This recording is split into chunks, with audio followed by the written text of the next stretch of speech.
wild hog invasion has reached a level far beyond anything most farmers ever imagined. What once seemed like an occasional nuisance has turned into a full-scale crisis zone that's growing faster than anyone can keep up with. These animals are no longer showing up in small groups or isolated areas. They're spreading across counties, ripping through fields, pastures, even creeping into neighborhoods. It's not just bad, it's out of control. Farmers are overwhelmed. They've built fences, set traps, called for help, but the hogs keep coming. Stronger, smarter, more aggressive. Fields that took months to plant are destroyed in a single night. Water lines get ripped up, soil gets eroded, and young livestock are attacked without warning. And the worst part, the numbers keep rising. The more they're hunted, the more they scatter and multiply. This isn't just about crop loss anymore, it's about survival, about keeping the land alive for the next season and the one after that. The scale of destruction has surpassed what most folks thought possible. But now, reality has hit. The alarm is sounding. And if something isn't done soon, we may be looking at damage we can't undo. The farmers can't fight this alone, and that's why we're here.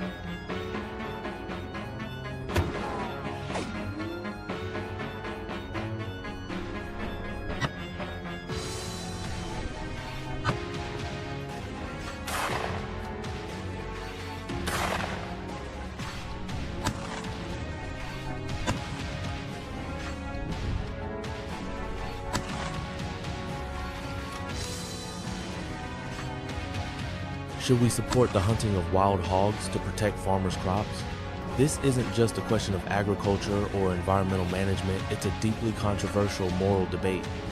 On one hand, you have hard-working farmers who depend on every row of crops and every animal they raise to survive. These are people who've watched their blood, sweat, and effort destroyed by an invasive species.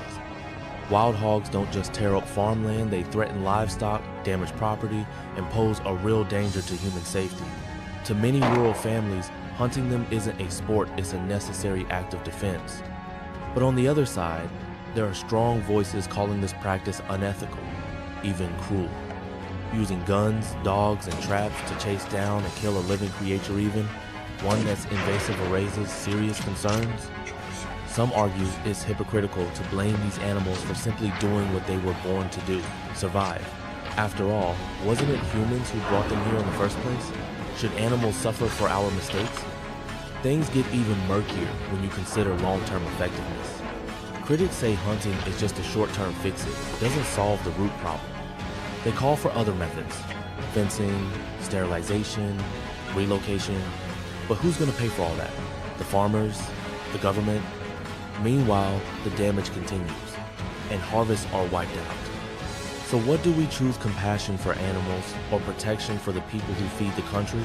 Maybe there is no perfect answer, but one thing is certain, doing nothing isn't an option. As wild hogs continue to spread and destroy, someone has to take action. Whether we like it or not, the land won't defend itself.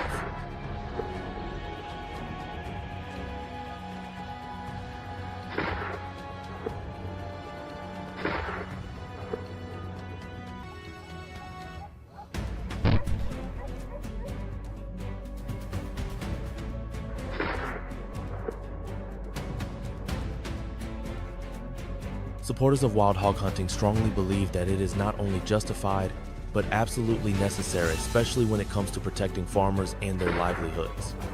To them, this isn't just about removing an invasive species, it's about standing up for the people who work the land every day, season after season, only to watch it get destroyed overnight by a threat they didn't ask for and can't handle alone.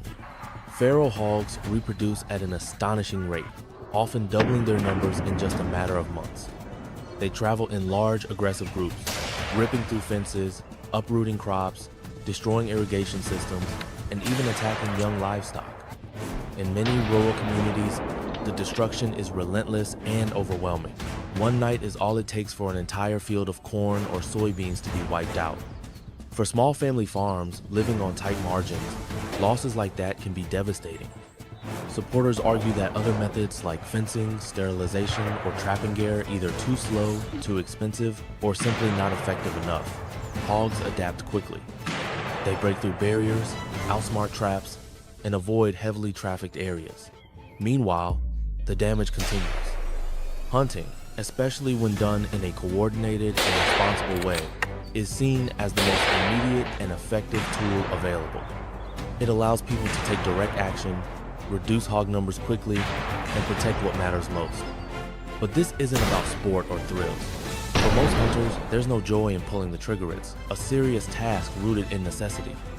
These hunts are often done in cooperation with local farmers, at great personal risk and effort, often involving hours of tracking in dangerous terrain. It's not easy, and it's not taken lightly.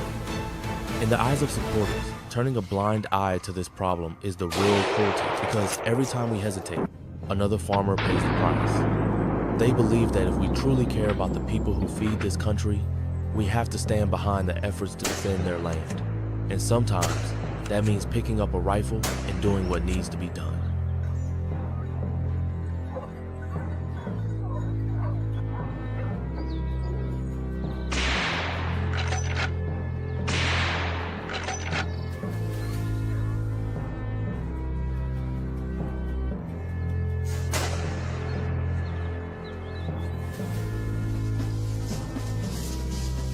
Opponents of wild hog hunting argue that while the damage caused by feral hogs is real, the solution should not be more violence. To them, the widespread use of hunting, especially aggressive methods involving dogs, traps, or helicopters, is both unethical and short-sighted. They believe that even invasive species deserve a degree of humane treatment, and that the brutality of many hunting practices crosses a moral line that society should not accept. One of their core arguments is that hunting does not offer a long-term solution. While it may reduce numbers temporarily, hog populations often rebound quickly due to their high reproductive rate. In some cases, intense hunting pressure can actually make the problem worse, causing hogs to scatter into new areas, expanding their range. Opponents argue that relying on hunting is like putting a bandage on a wound that needs surgery. It may look like progress, but it doesn't solve the root problem. They also point out that there are alternatives. Advanced fencing systems, sterilization programs, habitat modification, and government-supported population control measures can offer more lasting results without resorting to widespread killing. These solutions may be slower and more costly up front, but opponents believe they are more ethical, controlled, and sustainable over time. Animal welfare is another major concern. Opponents are deeply troubled by images and reports of wounded hogs, prolonged chases with dogs, or hogs being gunned down from helicopters. They see these methods as cruel and unnecessary, and worry about the message it sends that wildlife can be dealt with using force alone. Finally, many opponents argue that humans bear responsibility for this crisis. Feral hogs were brought to North America by humans in the first place, released for food, hunting, or by accident. Punishing the animals for a problem we created, they argue, is not justice, it's avoidance. To opponents, the answer lies not in pulling more triggers, but in rethinking how we interact with nature. They believe solutions rooted in science, compassion, and accountability will ultimately do more to heal the land than any bullet ever could.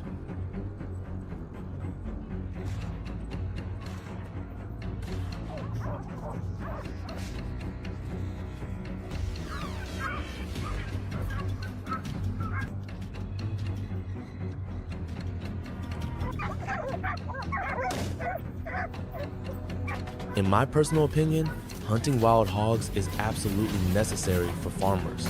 For them, it's not a choice, it's survival. The people who usually oppose hog hunting are often those who've never lost anything to it. They don't wake up to fields torn apart. They don't have to explain to their families why the crops they planted, tended, and counted on are suddenly gone because of one night's damage. It's easy to speak in ideals and quote ethics when the problem isn't in your backyard. These critics often talk about compassion, alternative methods, or the rights of animals, but they do so from a distance, shielded from the reality of rural life. Until they experience the heartbreak of watching their hard work be destroyed overnight, or the fear of a hog charging into their land, their views remain detached. They don't know what it's like to pour everything into the soil only to watch it get ripped apart by something you can't reason with. Farmers don't hunt because they want to. They hunt because they have to. When no one else steps in to help, they're left to defend their land, their animals, and their futures, the only way they can. So yes, I believe wild hog hunting is justified, because when people have everything to lose, they deserve the right to protect it.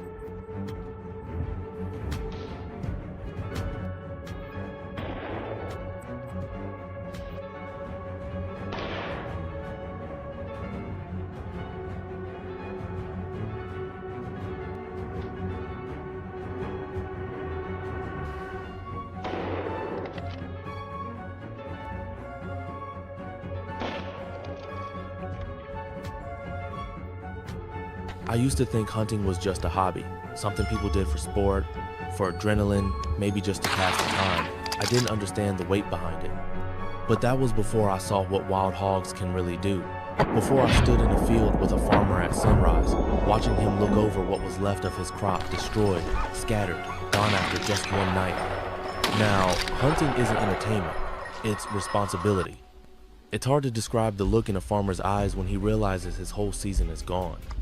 Months of work, thousands of dollars, hopes for feeding his family or paying off dead tall crushed by a herd of feral hogs that showed up without warning. It's not just about the land, it's about dignity, pride, and survival. I couldn't stand by anymore. I couldn't look at those ruined fields and do nothing. So I picked up my rifle, trained hard, and joined the hunt. Not for fun, not for trophies, but because someone has to. Because while others debate what's right, the farmers are out there losing everything. Now, every time I go into the woods, I carry that weight. It's not about mayas, about protecting the people who grow our food, who work harder than anyone, and who deserve better than to be left alone in the fight. This is no longer a game, it's my duty.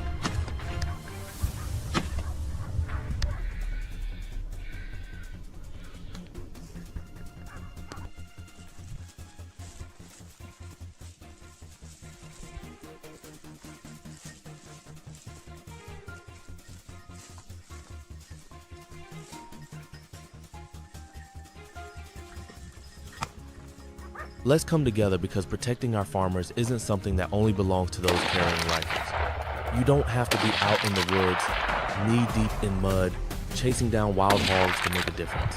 There are so many ways to help. Spread awareness about the real damage feral hogs are causing.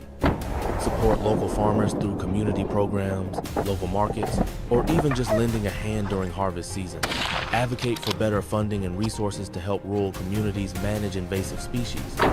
Push for policy changes that make it easier for landowners to protect their property. You can also volunteer with land management programs, donate to organizations working on humane and effective hog control methods, or simply listen to the people who are living this fight every day. Their stories matter.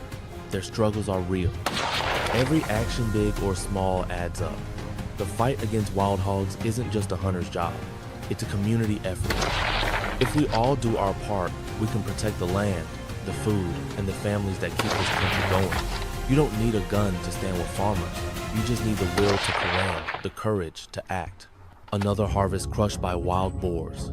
Farmers stand in ruined fields, empty-handed and teary-eyed.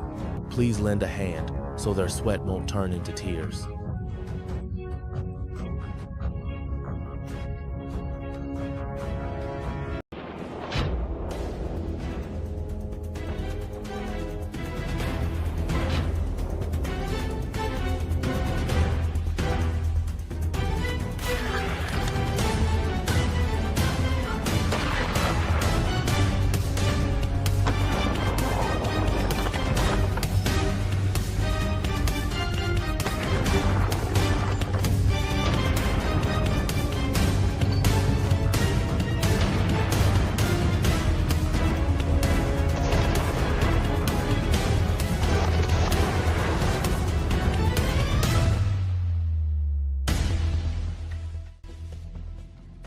On the vast, endless fields of America, wild boars are becoming a serious threat to farmers. They invade farming areas, destroying crops and damaging the land, leaving farmers who are already struggling with nature helpless in the face of a new threat, these relentless invaders. During the day, the scorching sunlight does little to alleviate the anxiety caused by the boars. At night, they become even more aggressive, roaming the fields, leaving deep tracks that ruin rows of corn, rice, and potatoes, rendering the hard work of farmers meaningless. The fertile soil, carefully preserved by generations of ancestors, seems to have lost its value as wild boars take over, overwhelming everything in their path. Despite the farmers' best efforts to drive them away building fences and setting traps, nothing seems to work. The wild boars, with their intelligence and survival skills, are not easily defeated. The farmers have tried using chemicals, setting up various types of traps, but none have been able to stop the destruction caused by the boars. Despair grows heavier on their shoulders as one crop after another is ruined, and their livelihoods dwindle away. Now, the only hope they have is the hunters' experienced individuals skilled in tracking and controlling wild animals.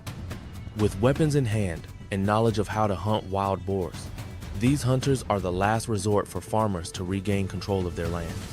Each hunting trip, each step taken by the hunters on the fields carries the hope that they will bring peace back to the land so that wild boars are no longer a nightmare.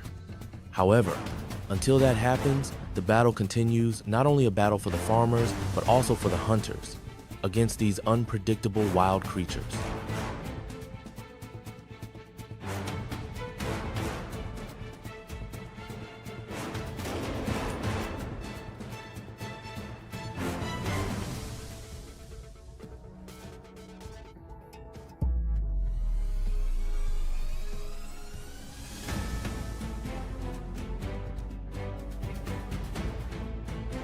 We, the seasoned hunters, never wanted to resort to killing animals in such a manner, but we find ourselves with no other choice.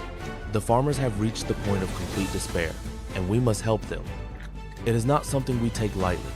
Over the years, we have learned to respect nature and the creatures that inhabit it. We understand the delicate balance between man and beast, and how one action can ripple through the environment. But these wild boars, with their relentless destruction, have pushed the farmers to the brink, and now we are their last hope. Our decision to hunt is not driven by a thirst for violence, but by necessity. We've seen the anguish in the farmers' eyes as they look at their ruined crops, the devastation that threatens to ruin everything they've worked for. We know that if we don't intervene, the cycle of destruction will continue, and the very livelihood of these farmers will be lost. It is a difficult decision, but one that we must make for the greater good. With each hunt, we carry the weight of this responsibility. We are not just killing animals, we are trying to restore balance, to bring back the harmony that once existed. We aim to protect the land, the crops, and the farmers who depend on them. It is a job we don't take lightly, but it's one that must be done.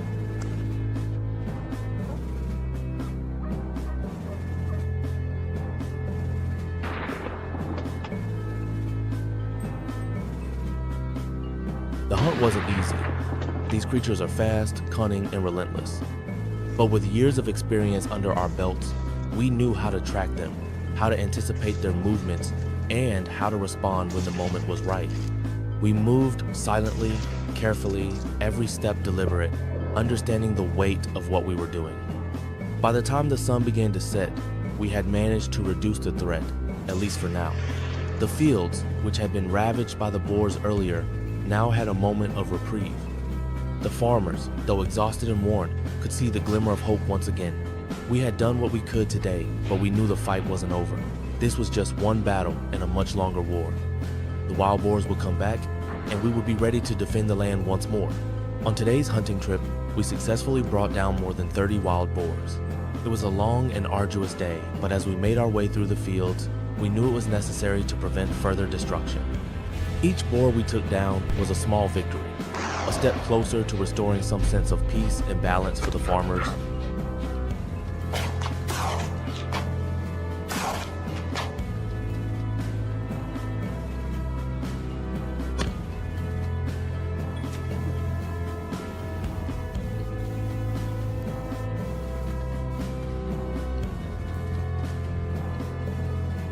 The next morning, we set out once again for the hunt. Today, the wild boars we encountered were massive, unlike anything we had seen before. Their sheer size was intimidating, their tusks sharp and threatening. It felt like a new level of challenge, one that tested not just our skills, but our resolve. As we tracked them through the dense underbrush, The weight of the task ahead weighed heavily on us. These were no ordinary boars. They were older, stronger, and more aggressive, as if they were the leaders of the pack. We moved with caution, knowing that any misstep could be costly. Every time one of us took a shot, we held our breath, hoping it would land true. The day passed in a blur of action, adrenaline, and exhaustion. We couldn't keep track of how many we had brought down, the numbers blending together as the hunt continued. What mattered was the result. We knew we had made a significant dent in the boar population, but the exact count was uncertain. It didn't matter anymore. The victory felt hollow. We had done what we had to do, but the boars kept coming, and we could only wonder how long this fight would last. By the time we returned to camp, there was no celebration, no sense of triumph. The job was done, but the reality of the ongoing battle hung in the air. We were just one step closer to helping the farmers, but the war was far from over.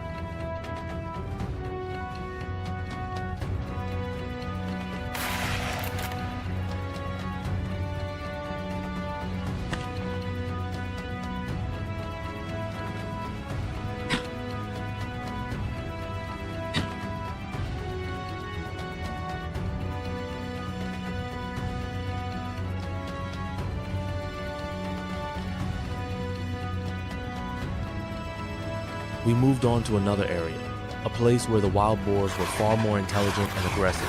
These boars seemed to have learned from their past encounters with us, and they were not easy targets. As soon as we entered their territory, we could feel the tension in the air, a sense that these creatures were not going to be easily outsmarted. They moved with surprising speed, darting through the thick underbrush and avoiding our shots with an almost uncanny precision. Every time we thought we had one in our sights, it would disappear into the shadows, leaving us frustrated and exhausted. It was like a game of cat and mouse, with the wild boars always staying one step ahead of us. We had to be even more careful and patient than before. The boars weren't just running blindly, they were actively dodging, using the terrain to their advantage. Their intelligence made them even more dangerous, as they knew exactly how to evade us and where to hide. Every step we took felt like we were being hunted just as much as we were hunting them.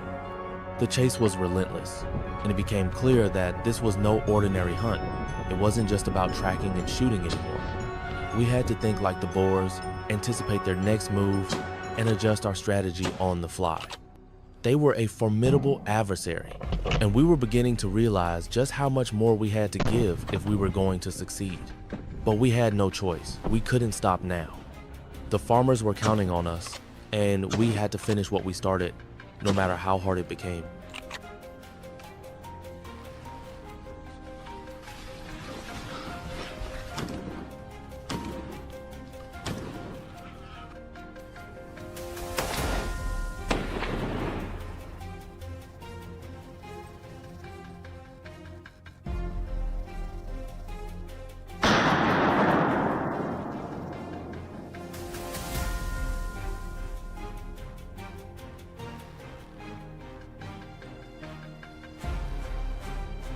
After clearing the wild boars from the vast fields, we pressed on, moving deeper into the dark, dense forests.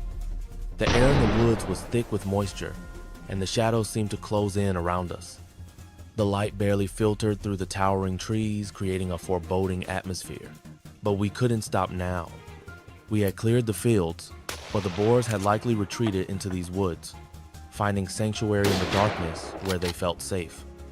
With every step, the forest grew more oppressive. The ground was soft and uneven, covered with fallen leaves and tangled roots. It was more difficult to move quickly, and the constant rustling of leaves underfoot made us cautious. But the boars were still out there, and we had to find them before they regrouped and caused more destruction. The chase in the woods was different from the open fields. Here, the boars could hide in the underbrush, their dark shapes blending seamlessly with the surroundings. We had to be extra vigilant, using every skill and tactic we had learned over the years to track their movements.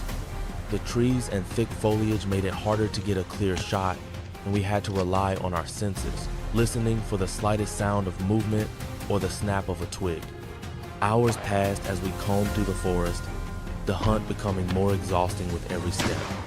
The wild boars, still as clever and elusive as before, managed to stay just out of reach, evading our traps and avoiding our shots. It felt like we were being tested, pushed to our limits. But we couldn't give up. The farmers were depending on us, and we knew that as long as there were boars left in these woods, we couldn't stop searching. The forest seemed endless, but we pressed on, determined to finish what we had started.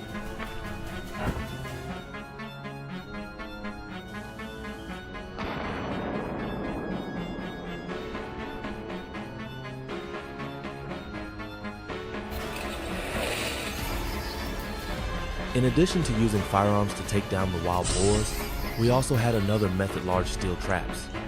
These traps were an essential tool in our hunt, especially when dealing with the more cunning boars that were skilled at evading gunshots. The steel traps were heavy duty, designed to hold the boar securely once caught. We would set them up in areas where we believed the boars were likely to pass through, such as near feeding spots or along their usual paths. The process of setting the traps required careful planning and patience. We had to choose the right location, ensuring that the boars wouldn't notice the trap before stepping into it. It was a delicate balance: too obvious and they'd avoid it, too hidden and we might miss them entirely. Once the traps were set, we would retreat and wait, watching from a distance, hoping the boars would wander into the carefully laid snare.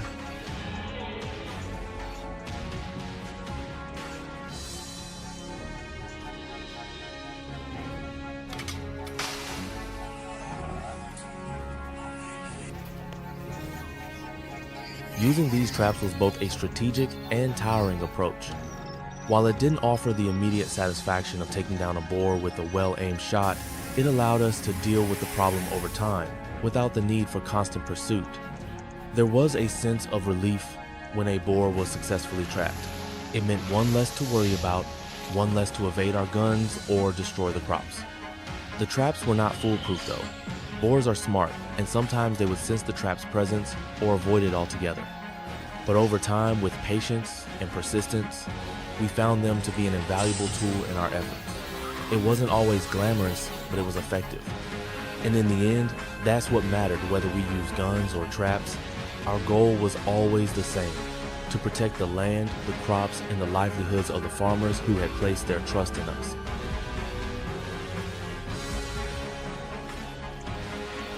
Each hunt, each trap we set, was a step closer to ensuring that the farmers would have a harvest to bring in. It wasn't just about removing the boars. It was about restoring hope. We knew how much effort the farmers put into their work, how every season was a gamble, and how the boars could undo months of hard labor in a single night. We had witnessed their frustration, their desperation, and it drove us to push forward, even when the task seemed overwhelming.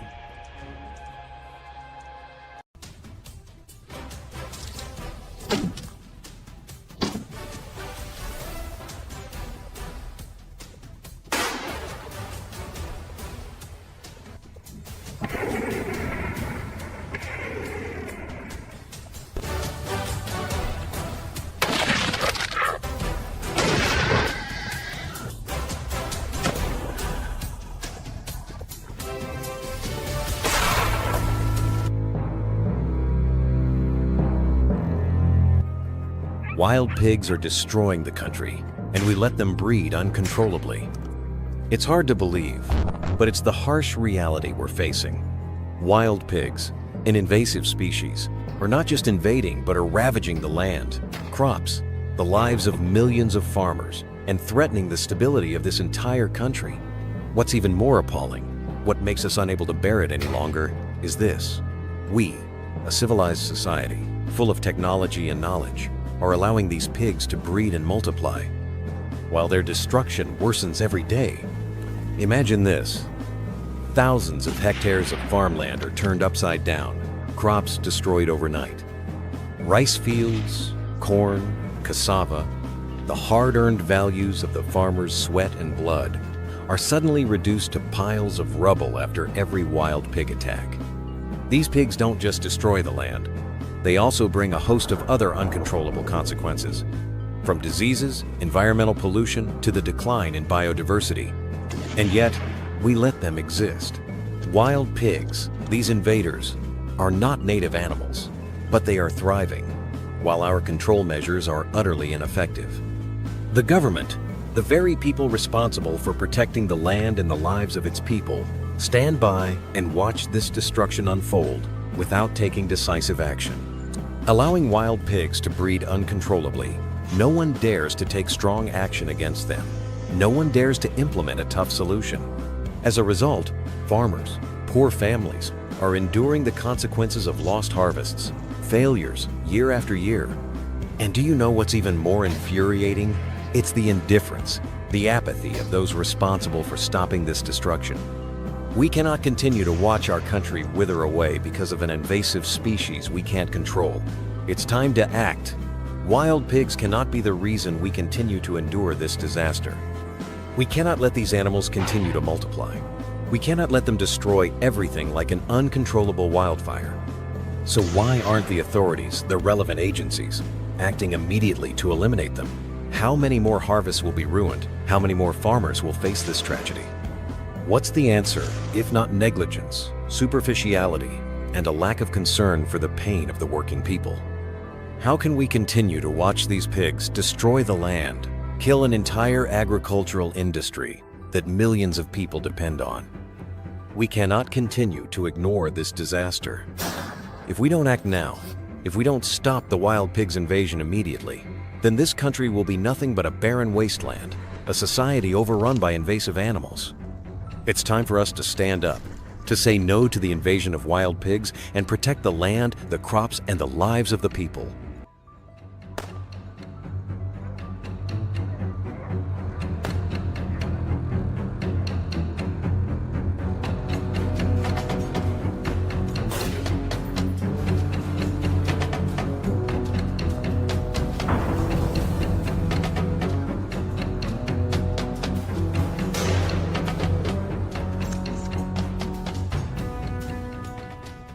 Why should we tolerate these invasive wild pigs? How many more harves? This question echoes in the hearts and minds of every farmer across the country, fueling anger and fear. How much longer will we allow the destruction of our land, our hard-earned crops, simply because the government refuses to act? How many more acres of crops? How many more families will face ruin before someone in power stands up and stops this madness? The silence from the authorities is deafening, and the consequences of their inaction are devastating. The lack of government action isn't just frustrating, it's terrifying. The longer the authorities delay, the deeper the wound they inflict on our economy, especially on our farmers.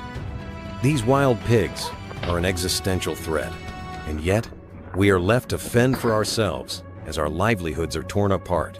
The government has failed to intervene. They have failed to protect us. They have failed to stop the spread of these destructive creatures. And now, the damage is reaching catastrophic levels. So, how many more seasons will be ruined? How many more innocent lives will be shattered? This is not just an agricultural issue. This is a humanitarian crisis. We are watching families fall into deeper poverty as wild pigs continue to ravage their crops. The very people who feed this nation are being left to drown in the chaos that is spiraling out of control. How is it fair that hard-working farmers, who wake up at the crack of dawn to cultivate the land, are subjected to the daily horror of seeing their crops destroyed by an animal they cannot fight off? It's not just about the crops, it's about their futures. It's about their children's. The tragedy here isn't just the loss of crops, it's the loss of dreams, the loss of stability, and the loss of hope. These pigs are not just animals, they are the symbol of the government's failure to protect its citizens. The devastation they bring is a direct consequence of government inaction. Every destroyed crop, every shattered farmer, is the result of a system that has abandoned its people. How much more can the farming community endure before they are pushed to the brink? How many more lives will be ruined before someone in power wakes up to the crisis at hand? We can't continue to sit idly by as the people who feed us are systematically destroyed by a force we could have controlled. We cannot continue to tolerate thy.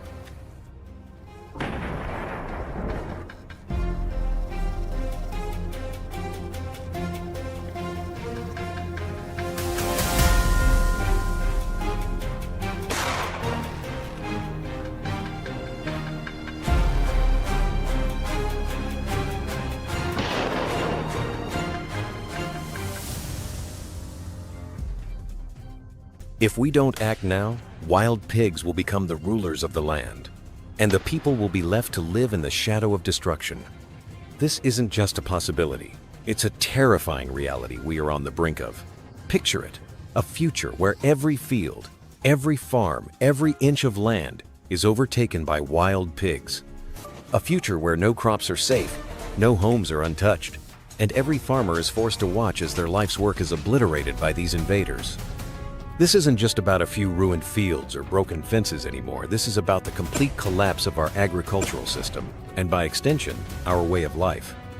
If we don't take action now, we'll be left with nothing but the ruins of our past, a wasteland that will haunt our children and grandchildren. Wild pigs will reign over the land, and all we'll have left are the memories of what we once had. How many more crops need to be trampled? How many more homes must be destroyed? The government's failure to act could mean the end of rural life as we know it. We cannot stand by any longer. We cannot allow the invasion of wild pigs to continue unchecked. Every moment we delay is another moment they gain ground, another moment they destroy everything in their path. How long are we going to watch this happen? How much longer are we going to sit in silence while farmers, the backbone of our society, lose everything they've worked for? This is not a time for passivity. This is not a time to wait for someone else to act. This is the moment we must rise and say, no more. No more destruction, no more devastation, and no more suffering for our farmers. This is our land, our future, and we will not let it slip away into the hands of these animals. We must act now. We cannot afford to let wild pigs continue to thrive unchecked. Every day we let these pigs breed uncontrollably is another day they advance. Another day they spread farther into our communities, into our homes. And with every day that passes, more lives are ruined. How many families must be pushed to the brink of bankruptcy? How many more farmers must lose their livelihood before the government stops pretending this is not an emergency? How many more people must cry out in desperation before those in power hear their cries? The failure to act is unacceptable. It's criminal. If we don't intervene now, we will be left with nothing but the wreckage of a nation overtaken by invaders we could have stopped. The government's hesitation is costing us everything, and the time to wait has long passed. This isn't just a matter of protecting crops or land. It's a matter of protecting the soul of this nation. The farming community has given everything to this land, and yet we stand by and watch them lose it all to wild pigs. This isn't just their fight, it's everyone's fight. If we let this continue, we are all complicit in the destruction of our future. Every farmer who loses his fields, every home that's destroyed, every person who suffers the consequences of this unchecked invasion is a failure on the part of those who should have acted. The time for waiting is over. The time for action is now. We cannot afford to sit idly by any longer. It's time for the people to demand action and for the government to stop hiding behind excuses. If we don't stop this invasion now, there will be no land left to save.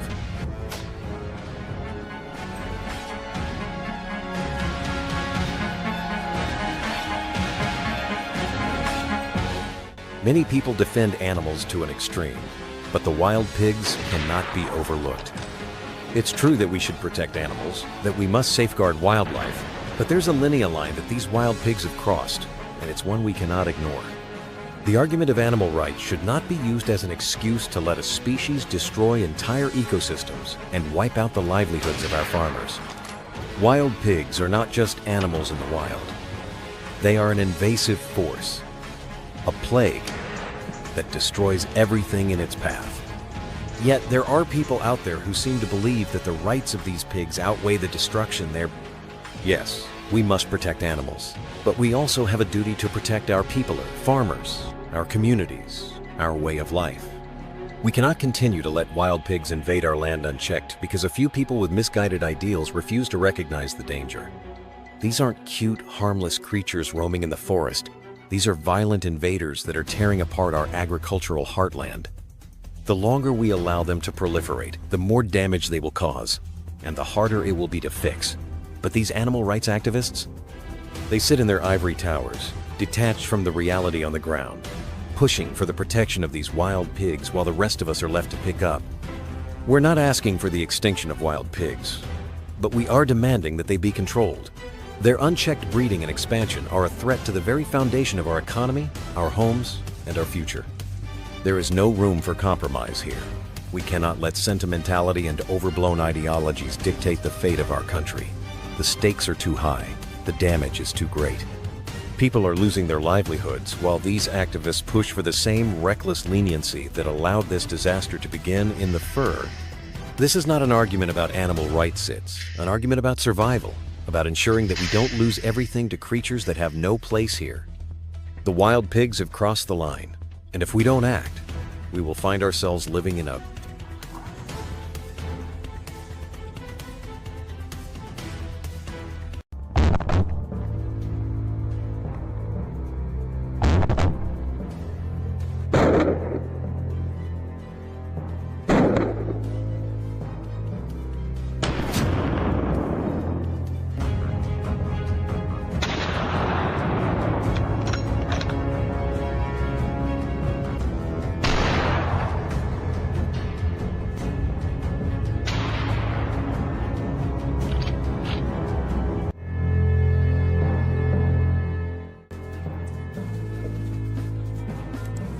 wild boars.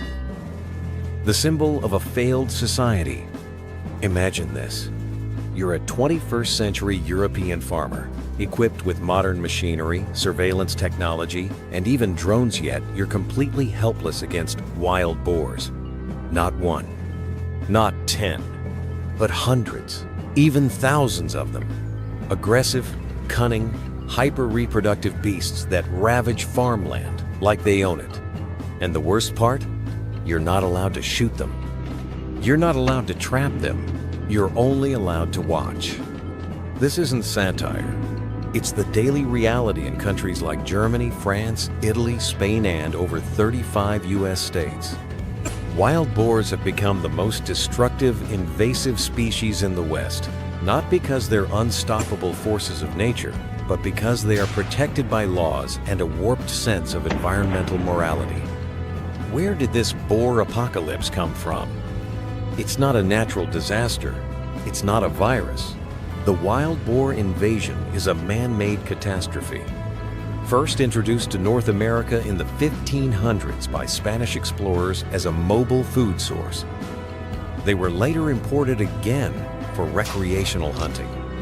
In Europe, misguided biodiversity restoration efforts saw governments reintroduce boars into forests with no predators, no natural balance, and full legal protection.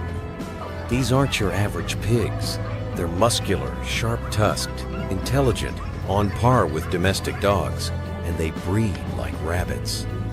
One sow can have 2-3 litters per year, with 5-12 piglets each time.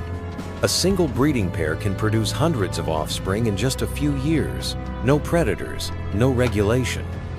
That's an unstoppable biological wrecking crew. The farmer, from breadwinner to victim. Farmers, the backbone of our society, have become victims. In Italy, a single night of boar activity can destroy a vineyard worth hundreds of thousands of euros. In France, they rip up wheat fields, collapse fences, block roads, and even raid urban gardens. In the US, the economic damage caused by wild boars exceeds $2.5 billion per year, not counting hidden costs like insurance, repairs, and lost productivity. And yet, what does the government do? In many places, boars are still classified as protected wildlife. A German farmer was once investigated for illegal killing of protected species after shooting a boar that broke into his chicken coop. In the US, it can take weeks to get a permit to kill one while the boars are busy producing a new generation in a matter of days. Eco-consciousness or moral hypocrisy?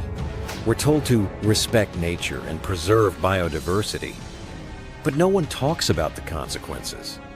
When an invasive species spirals out of control, it's no longer naturates, an occupation. And Wetha Humansar handing over land to these invaders with a naive smile. Animal rights activists, nestled comfortably in urban office buildings, condemn boar hunting as inhumane. But they're not the ones being chased down by boars on their way to school. They're not the ones watching a year's harvest turn to mud overnight. Their version of compassion is selective, blind, and hypocritical. Should we go extreme?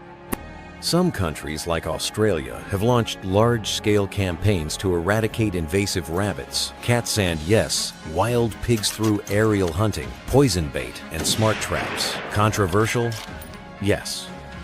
But at least they're doing something. In the US, experts have proposed year-round boar hunting, even cash bounties per kill, turning boars into a national target. Yet most governments remain paralyzed, trapped between maintaining their eco-friendly image and facing the actual crisis. Some say killing them is anti-nature, but leaving them to destroy millions of acres of crops, native plants, and wildlife is that nature?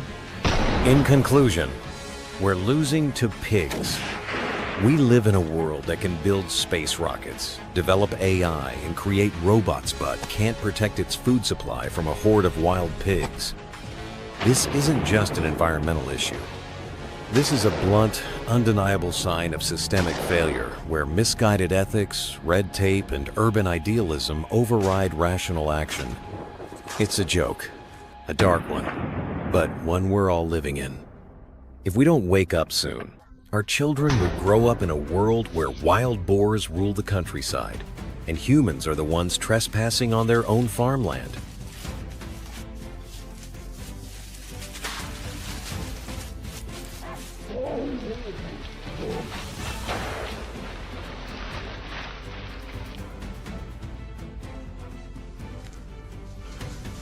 A sweat and blood debate.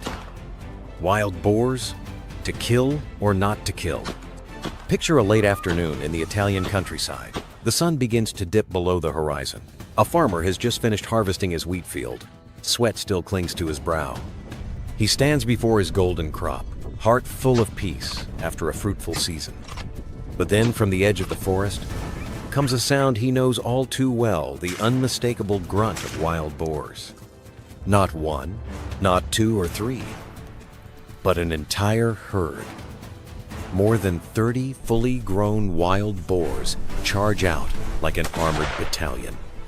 They smash through fences, tear up soil, and turn golden fields into shredded dirt. Within just half an hour, everything is ruined, flattened, uprooted, as if a bomb had gone off. The farmer stands frozen. He is not allowed to fire his gun. The law says he needs a permit. He must file paperwork. He must wait for approval. But the boars do not wait.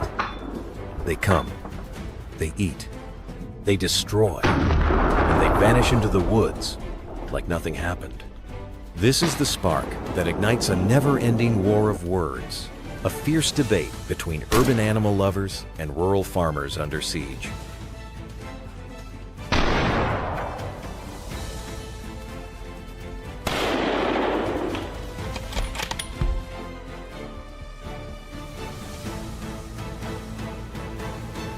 Side 1.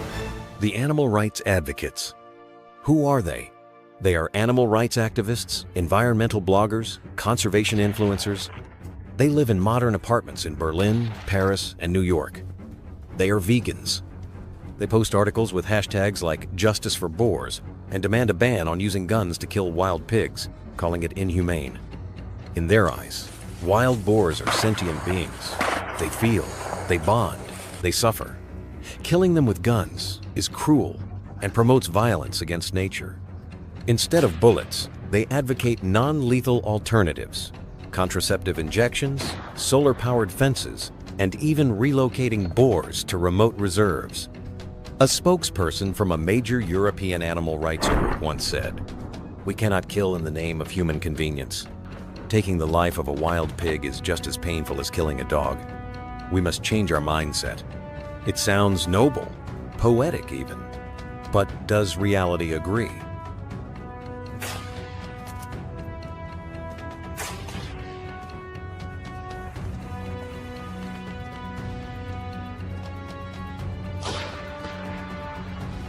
Side 2. The people who live with the problem. They do not blog, they do not tweet, they do not sip organic lattes in climate-controlled offices. They sweat under the sun. They dig in the soil. They feed their families by the yield of each field. And every time wild boars appear, they are not fascinating wildlife. They are nightmares with tusks. A melon farmer in Texas lost his entire crop in a single night. A family in central France saw their cattle attacked by wild pigs. 3 cows died from internal injuries. A farmer in southern Germany fell into over 300,000 euros in debt after 3 years of crop destruction. Their words are simple and raw. Don't preach to me about compassion when those animals just destroyed my only income. I don't hunt for fun. I hunt to survive. They are not bloodthirsty, but they are desperate. When they request permits to defend their land, the answer is often, "We're reviewing your case." And wild boars? They do not wait. They breed. They invade. A single female can produce up to 3 litters per year, with 7 to 10 piglets each time.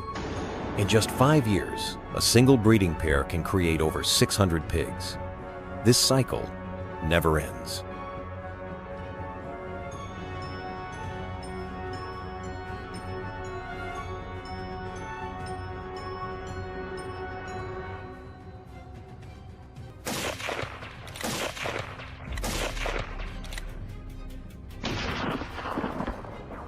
Selective morality, the quiet accomplice.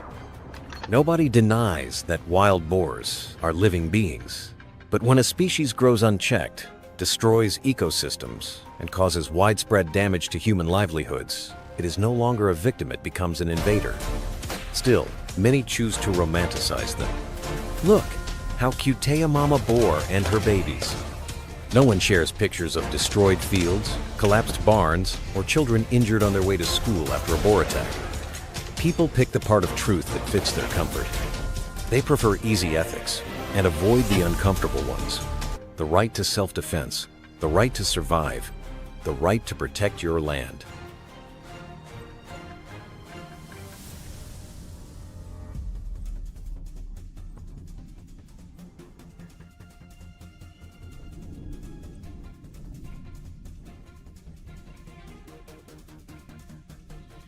So, should we use guns to hunt wild boars? The answer is this. When there is no other choice, we must act. Because farmers cannot stand by and watch their lives be torn apart. If modern society is too slow, too bureaucratic, and too afraid of criticism to act, then the people will act for themselves. Some U.S. states like Alabama and Georgia now allow year-round wild pig hunting with no bag limits. Some hold hog hunting tournaments to reduce populations. Australia once used helicopters to shoot wild boars from the air. In Japan, artificial intelligence and smart traps are used for targeted elimination. These solutions are controversial, but at least they are solutions, not just speeches.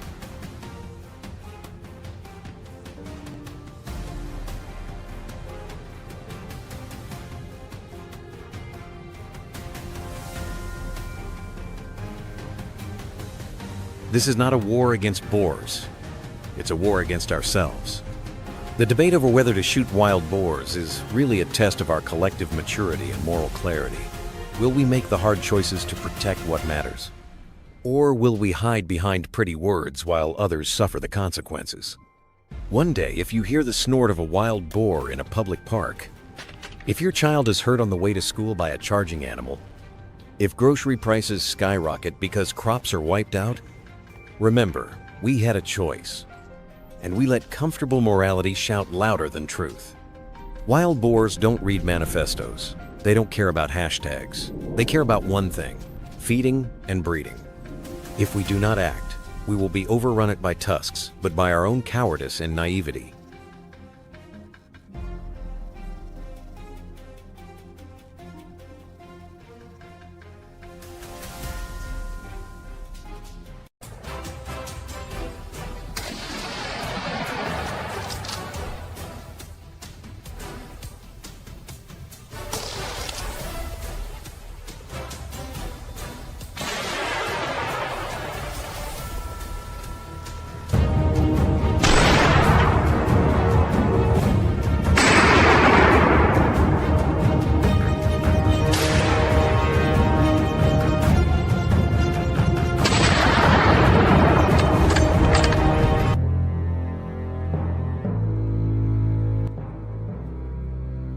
using guns to kill wild boars, justified defense, or blind massacre? We are facing a question that seems simple on the surface, but divides entire communities. Should we use guns to kill wild boars? One side calls it barbaric slaughter, while the other calls it necessary self-defense. But what is the truth, and what is moral theater disguised as compassion? Let's face reality. Today's wild boars are not innocent forest wanderers. They are invasive hybrids crossbred between domestic pigs and European wild boar, stronger, more aggressive, and reproducing faster than any other wild animal on the continent. They are not merely animals, they are a tusked threat spreading out of control. So when farmland is destroyed, property is wrecked, children are injured, who bears the cost? Not the animal rights activists, not the social media users posting "Love the Boars" hashtags. It's the working people, the families living on land that is slowly being overtaken. Using guns isn't a sport, nor is it some bloody form of entertainment as many claim. It is a last resort, an emergency response that farmers are forced to choose when the law is ineffective and nature has lost balance. It is survival through resistance, not mindless killing. No one wants a world full of gunfire, but this world is no longer peaceful enough for us to just plant flowers and hope for the best. When wild boars reproduce by the hundreds each year, when they cause billions in damage every harvest, then doing nothing becomes the real cruelty. When will society understand that morality cannot live in slogans alone? Sometimes, protecting human life demands decisive action. And sometimes, a gunshot is not a symbol of violence, it's the final cry of a community being suffocated by indifference and moral delusion.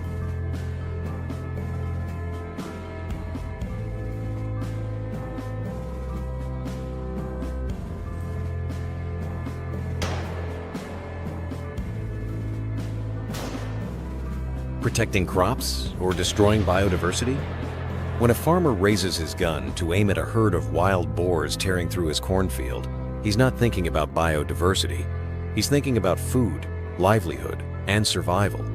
But somewhere, in the air-conditioned office of an environmental research center, someone protests, "Wait, don't shoot! They're part of nature!" And so the debate begins. Does killing wild boars to protect crops mean we're unwittingly destroying the very ecosystem we claim to defend? Animal rights advocates argue that wild boars play a role in the food chain, serving as prey for predators like wolves, bears, and birds of prey. They worry that large-scale extermination will upset the ecological balance, disrupt natural cycles, and ultimately harm the land farmers are trying to preserve. But farmers fire back. Then who will save me when my entire harvest is wiped out overnight? The truth is, nature has changed, and the old ecological rules may no longer apply. When a wild species becomes invasive, destructive, and uncontrollable, is it truly wise to protect it at all costs? Is that just naive idealism helping fuel the destruction?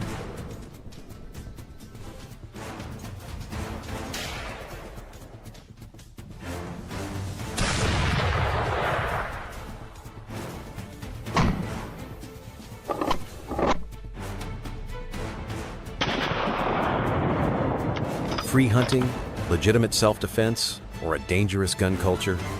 As rural communities are overwhelmed by the destruction caused by wild boars, some regions have turned to a bold solution: legalizing year-round hunting of wild pigs with no limits and no permits required. On the surface, it sounds reasonable. Everyone has the right to protect their land, especially when government bureaucracy is too slow to act. But this approach has triggered an immediate backlash from international organizations and citizens concerned about the expansion of civilian gun culture. Critics raise a serious question. If unrestricted hunting is legalized, who will control the consequences? Could this become an excuse for widespread, unregulated firearm ownership? Will forests turn into battlegrounds where anything that moves becomes a target? And what happens when a stray bullet misses a pig and hits an innocent bystander? To farmers living deep in the countryside, these warnings sound like mockery. They respond, "The wild boar doesn't knock on my door. It doesn't ask permission. So why should I have to wait for paperwork to protect my family and crops?" Caught between the fear of gun abuse and the fear of being overrun by wild animals, Society finds itself deeply divided, but without real, decisive action, both people and nature risk being consumed by chaos guns remain silent, while the boars never stop multiplying.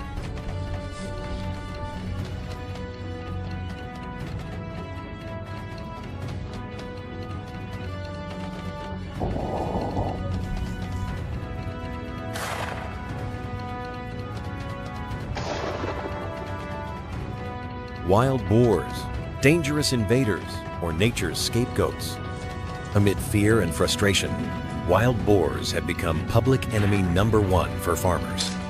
The media paints them as biological monsters, uncontrollable breeding machines, and the rural nightmare of Europe and America. But beneath the cries for extermination and the gunshots echoing through the woods, a quieter question begins to rise. Are we blaming wild boars for a disaster we created? Because in truth, wild boars didn't make themselves a problem. Humans did. We were the first species to bring them across continents where they didn't naturally belong.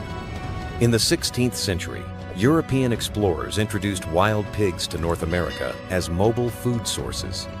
In the 19th and 20th centuries, they were imported again for sport hunting and entertainment. Later, as humans abandoned forests and domestic pigs escaped and bred with wild ones, a new creature was born stronger, more prolific, and more destructive. But whose fault is that? Some ecologists argue that deforestation, urban sprawl, and industrial agriculture disrupted natural ecosystems and gave species like wild boars the upper hand. They caution that labeling them invasive is a convenient way for humans to dodge accountability. These animals are not truly outsiders. They are byproducts of our flawed systems. But to people suffering real losses, philosophical debates don't fill their bellies. To them, wild boars aren't symbols of ecological imbalance. They are the face of hunger, destruction, and helplessness. They don't need a lecture on historical blame. They need solutions now. So, who's right? Who's wrong? Perhaps both are right. And perhaps both are simply speaking from different corners of a disaster that we, as humans, built together.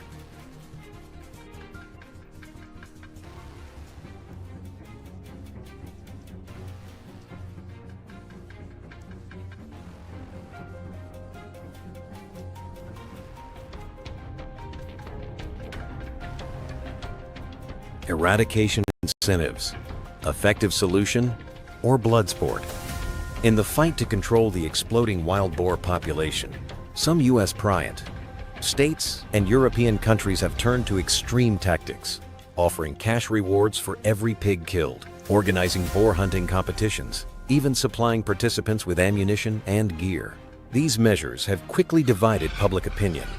Some praise them as a smart biological control strategy, while others condemn them as a legalized form of violent entertainment. Supporters argue that when wild boars breed faster than nature can regulate, human hunting becomes the most efficient tool. A skilled hunter can eliminate dozens of boars each month, far more effective than sterilization programs or electric fences. Competitions also raise public awareness and foster community engagement in agricultural protection.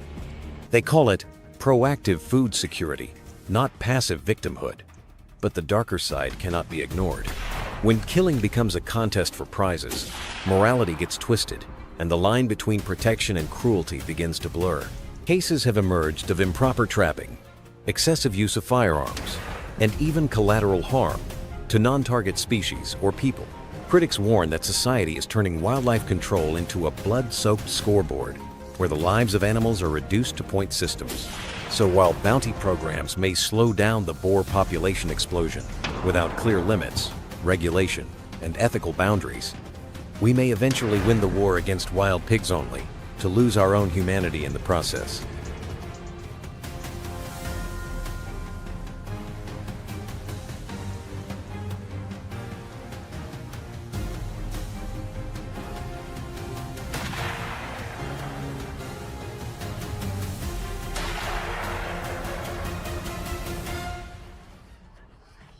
Have governments abandoned farmers in this war?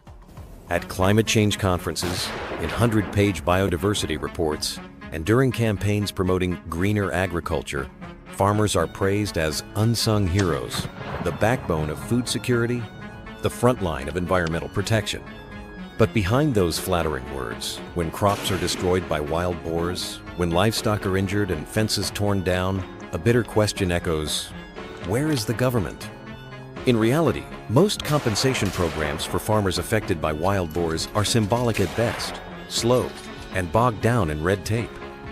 Some require farmers to document damages daily, take photos, file reports, and wait months for approval, by which time the damage is already irreversible. In certain countries, compensation is only granted if the damage can be directly linked to wild boars, an almost impossible task at 3 in the morning when the herd has already vanished into the woods.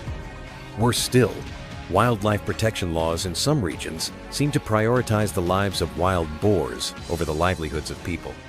Many farmers have been fined for setting traps, chasing off animals, or shooting without a permit. Not only do they lose their harvest, they are treated like criminals for defending their land. Meanwhile, government agencies issue orders from a distance, suggesting solutions that sound good on paper. Biological fencing, motion, activated cameras, early warning sensors. But who pays for the installation? Who maintains the equipment? And who stays up every night to watch for wild boars in the dark, if not the farmer? It's time to admit the truth. Many governments have abandoned farmers in this battle, or worse, are using them as a human shield to protect their image of ecological morality. But there is nothing moral about letting a family lose everything just to protect a herd of pigs breeding out of control.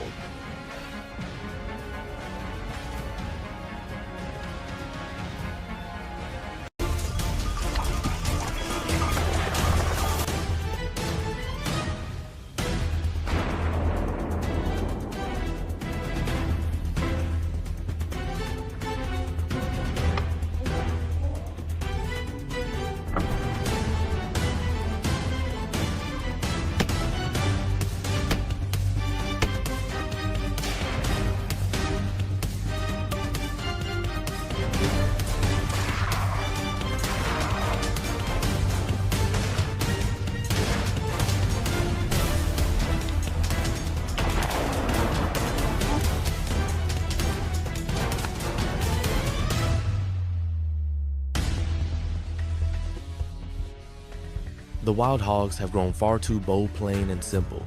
They no longer sneak through the shadows or strike only at night. Now they march right into open fields, trample through barns, tear up irrigation lines, and root through gardens like they own the place. It's not just destruction anymore, it's defiance. And we've had enough.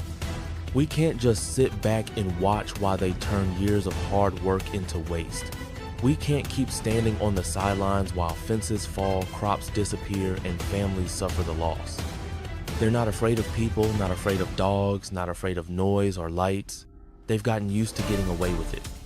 But that ends here. We've strapped our boots on, loaded our gear, trained our dogs. We've made up our minds. If the hogs want to test how far they can go, they're about to find out how far we're willing to push back. Because we're not watching anymore, we're fighting back.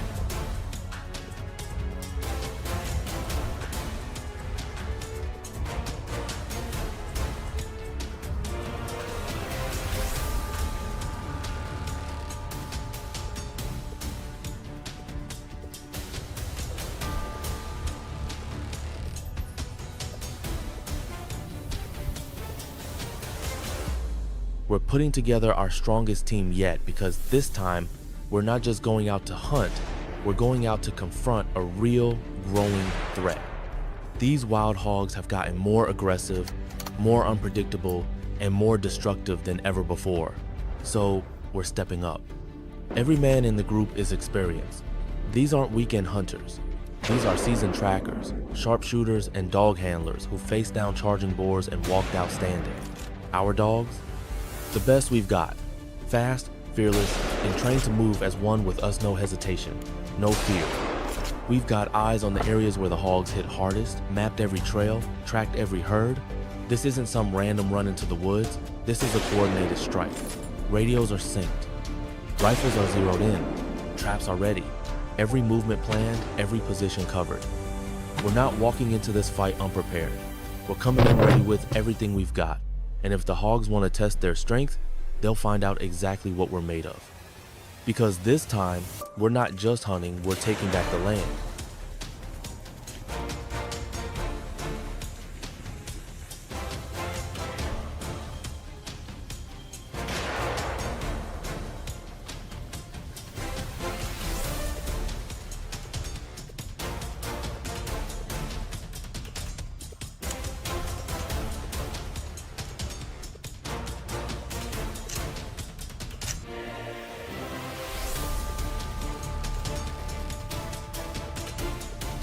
Today was one of those rare, lucky days where everything went right. From the moment we entered the woods, the signs were fresh. The dogs picked up strong scent trails early on, and we followed fast, cutting through the brush with purpose. It wasn't long before we made contact. One hog after another showed up, and we were ready every time. The shots were clean, the teamwork was tight, and the dogs were sharp and focused like never before. We moved like a unit calling out positions, circling around, pushing the hogs into open ground where we could take them down clean. It was like the entire forest opened up in our favor. No injuries, no chaos, just quick decisions and solid results. Before noon, we'd already taken down more hogs than we usually do in a full day. Each body we dragged out of the woods felt like one will win it for us, but for the people whose land we were protecting. It's not always like this. Some days are slow, some are dangerous. But today was ours, and we made the most of it.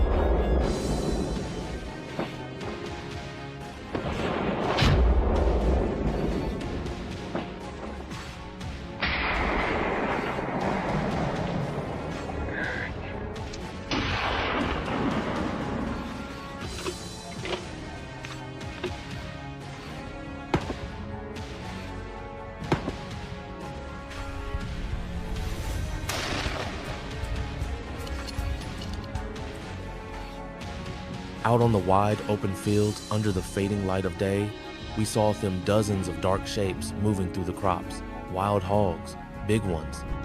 Their shadows stretched across the rows like a creeping storm.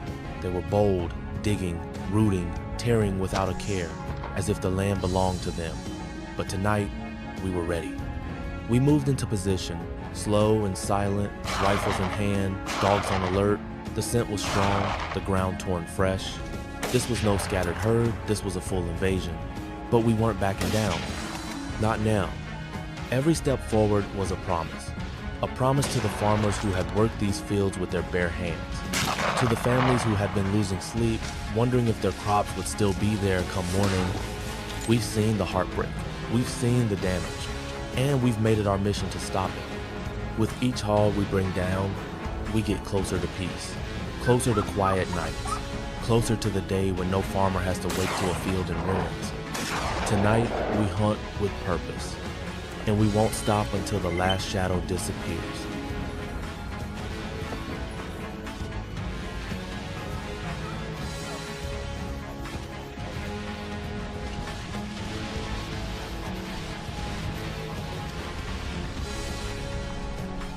Out on the wide, open fields, under the fading light of day, we saw them dozens of dark shapes moving through the crops. Wild hogs, big ones. Their shadows stretched across the rows like a creeping storm. They were bold, digging, rooting, tearing without a care, as if the land belonged to them. But tonight, we were ready. We moved into position, slow and silent, rifles in hand, dogs on alert. The scent was strong, the ground torn fresh. This was no scattered herd, this was a full invasion. But we weren't backing down. Not now.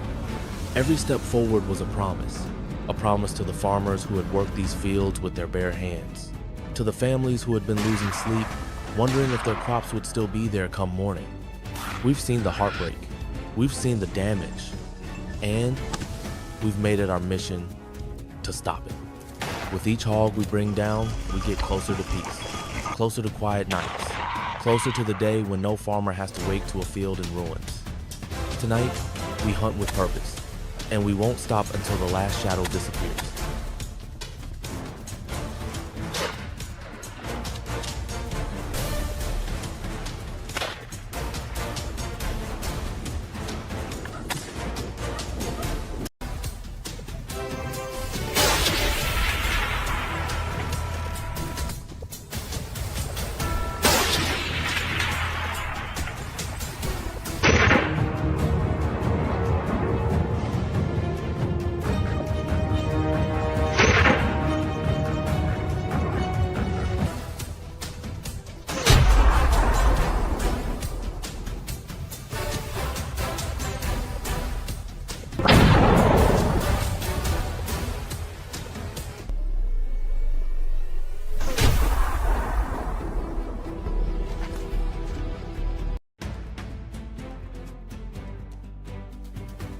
They're no longer confined to remote forests or rural backlands.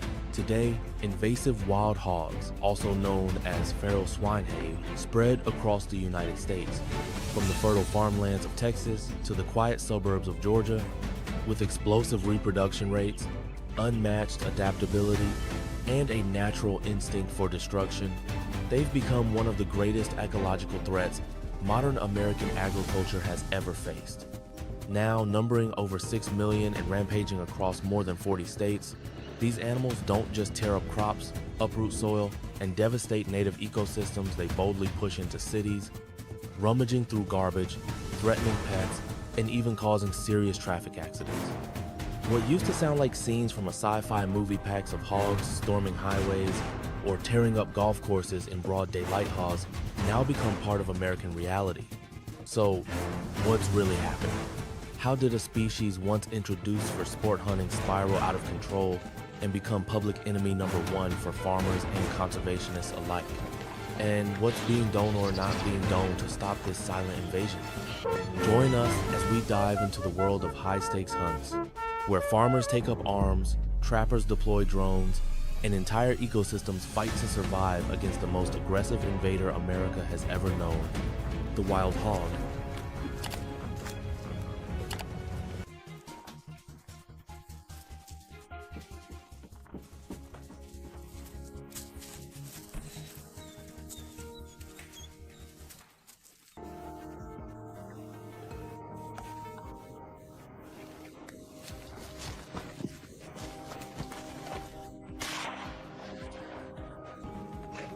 As the first rays of dawn pierce through the morning fog, we edge closer to the fielder once thriving patch of farmland, now on the brink of devastation.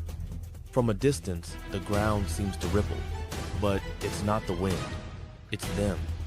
A massive sounder of wild hog Caesarese numbering in the hundreds moves like a wave of destruction, rooting, digging, trampling everything in sight. Corn stalks lie shredded. Irrigation lines are torn to pieces. Fresh seedlings, carefully planted just weeks ago, are gone without a trace. This isn't just crop loss, it's livelihood turned to chaos. Every minute we hesitate, the damage multiplies. There's no time for fences or warnings. These hogs aren't afraid of humans anymore. They've adapted, they've learned, and they've grown bold.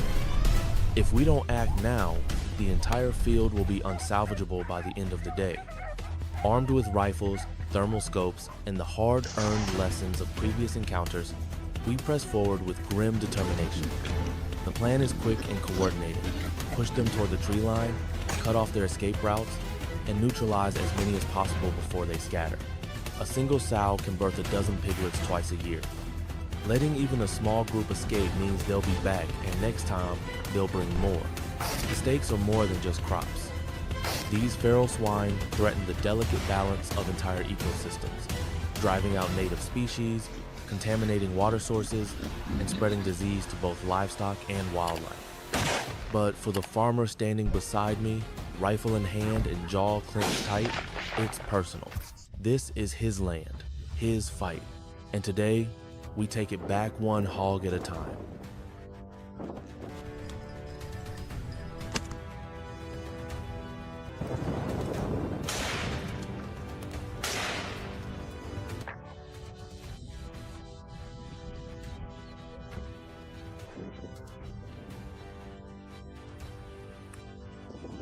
After clearing the first field, we regroup and shift our attention to a neighboring area the locals call the Wallow Zone.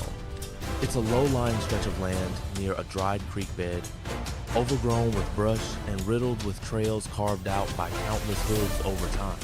As we approach, the air gets heavier, still thick with the pungent smell of mud, musk, and destruction. Then we see them, towering figures among the shadows, wild hogs of staggering size. These aren't the average 100-pounders. These are giants. Some easily push over 300 pounds. Their massive frames covered in coarse bristles, their tusks like curved daggers catching the light. One of them turns its head, locking eyes with us for a moment. No fear, no hesitation, just raw, wild defiance.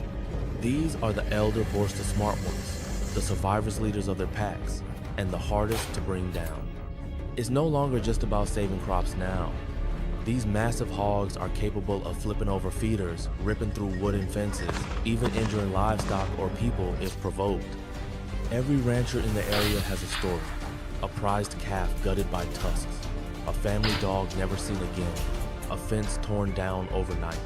The presence of these beasts signals more than damage its dominance. To reclaim this land, we need more than firepower. We need precision, patience, and respect for the creature's cunning. We fan out, moving silently through the underbrush, every step measured, every sound weighed. This isn't just a hunt, it's a standoff. One where experience meets instinct, and where the outcome will determine who controls this patch of wild ground by sunrise.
With the morning sun climbing higher and the adrenaline still coursing through our veins, we press onward to the next hot Spokane open patch of land bordering a pine thicket.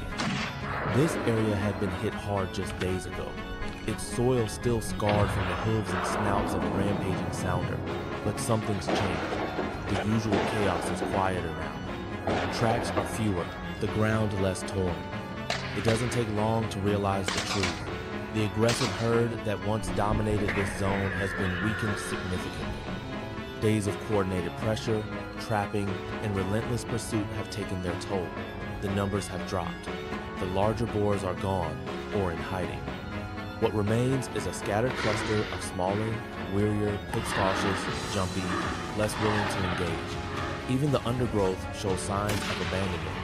Mud holes have dried. Game trails once wide and trampled now look barely used. Still, we don't let our guard down. A wounded animal can be more dangerous than a strong one, and a fragmented sounder, though smaller, is still capable of wrecking a field in hours. We scan the perimeter using thermal scopes, marking heat signatures in the brush. Sure enough, a few silhouettes flicker into view thin, fast-moving, nervous. These hogs are on the run, disoriented, unsure where safety lies. That hesitation is our window. We tighten the perimeter, moving with purpose but without haste. This isn't about brute force anymore. It's about control. Every successful push here means fewer hogs regrouping elsewhere. Every trap sprung is a step closer to restoration not just of crops, but of balance. And as silence slowly returns to the edge of the woods, we know this leg of the fight is nearly won. But the war, it's far from over.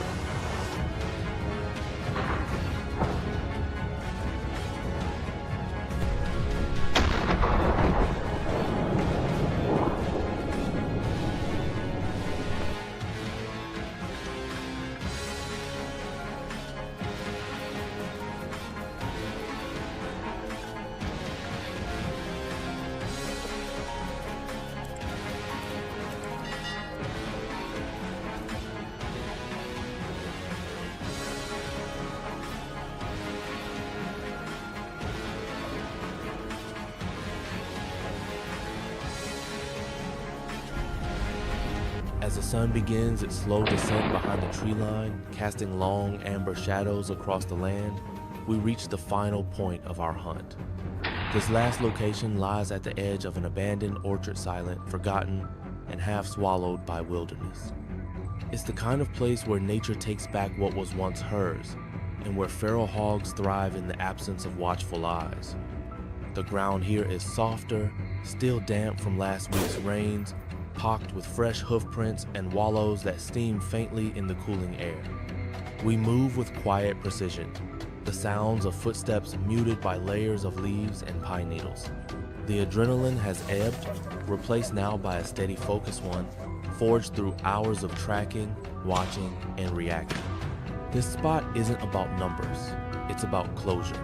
Signs suggest a splinter group from earlier in the day has taken refuge here, perhaps 6 or 7 hogs, likely younger, possibly injured or shaken. We spread out, flanking both sides of a narrow ravine. Then a rustle, not loud but deliberate, a snort followed by the crack of a branch underfoot. And then they appear smaller than the giants from earlier, but fast, determined, wild. The chase is brief. No panic, no chaos, just clean, deliberate engagement. 2 are caught in a cornered funnel. A third bolts, but is quickly intercepted near a fence line. When the last echoing shot fades into the trees, a deep quiet returns. Not silence born of stillness, but of accomplishment. We regroup under the fading sky, breaths fogging lightly in the cool dusk air. Tired, yes, but with a sense of victory that runs deeper than tallying numbers. This isn't just about today's hunt. It's about pushing back the tide, protecting what feeds families, defending the land.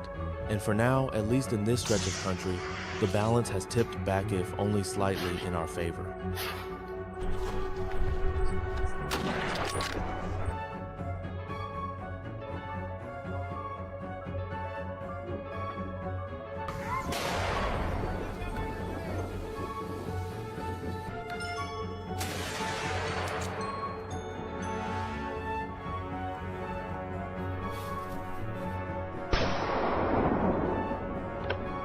Just when it felt like the hunt had ended, when the dust had settled and the land began to breathe again, we realized our job was far from over.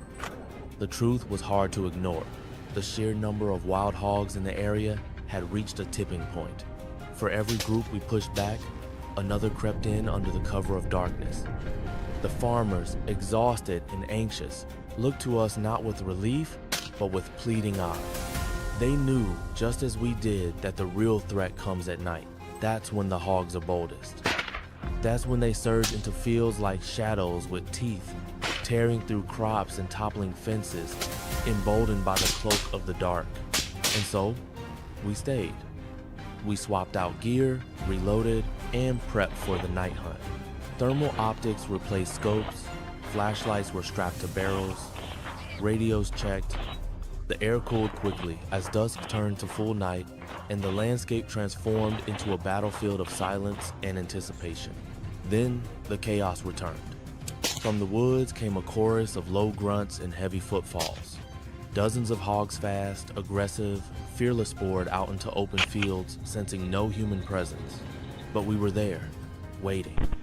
What followed was hours of calculated pursuit, silent signals, quick movements, pulses pounding with each burst of action.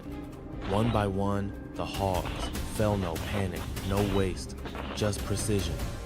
By the time the moon hit its highest point in the sky, the fields were still again. The last sounder had been routed. The threat, for now, neutralized. When dawn broke, it wasn't just the landscape that felt changed, it was the people. The farmers stood at their porches, some with coffee in hand, others just staring quietly across the land that was theirs once more. For the first time in weeks, they would sleep soundly without waking to the sound of snorting beasts or crunching hooves. The night had been long, but the message was clear. This land would not be surrendered, not while we still stood guard.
Across the vast plains of Texas, where golden rows of corn once stretched endlessly beneath the open sky, a silent crisis is unfolding. Thousands of acres of farmland, carefully tilled, planted, and nurtured by hardworking families, are now being ravaged by wild hogs. These animals don't come one or two at a time. They arrive in groups, sometimes dozens strong, under the cover of darkness, moving like a tide across the fields. By morning, the damage is staggering. Corn stalks snapped in half, irrigation lines chewed through, entire sections of crops uprooted and wasted. For many Texas farmers, this isn't just frustrating, it's devastating. These are not corporate farms with deep pockets and insurance cushions. These are generational lands, passed down from parent to child, where every ear of corn represents effort, hope, and survival. The scale of destruction is hard to comprehend until you see it up close. A single sounder of feral hogs can destroy an entire acre in one night. Multiply that by the thousands of sounders roaming freely across the state, and the result is a level of agricultural loss that no one can fully stop, only try to manage. Farmers are losing not just profits, but time, stability, and peace of mind. Every night brings the risk of another raid, another field gone to waste. In Texas, this isn't just an inconvenience, it's a crisis. Local authorities, wildlife experts, and even federal programs have been mobilized, but the problem continues to outpace the solutions. Drones, traps, helicopters, and night patrols have all been deployed, yet the hogs keep coming. They're smart, they adapt quickly, and they reproduce at an alarming rate. For now, the only constant is this. Every night, across thousands of cornfields, the battle rages on. And for the farmers standing guard over their land, the fight to protect their crops and their way of life is far from over.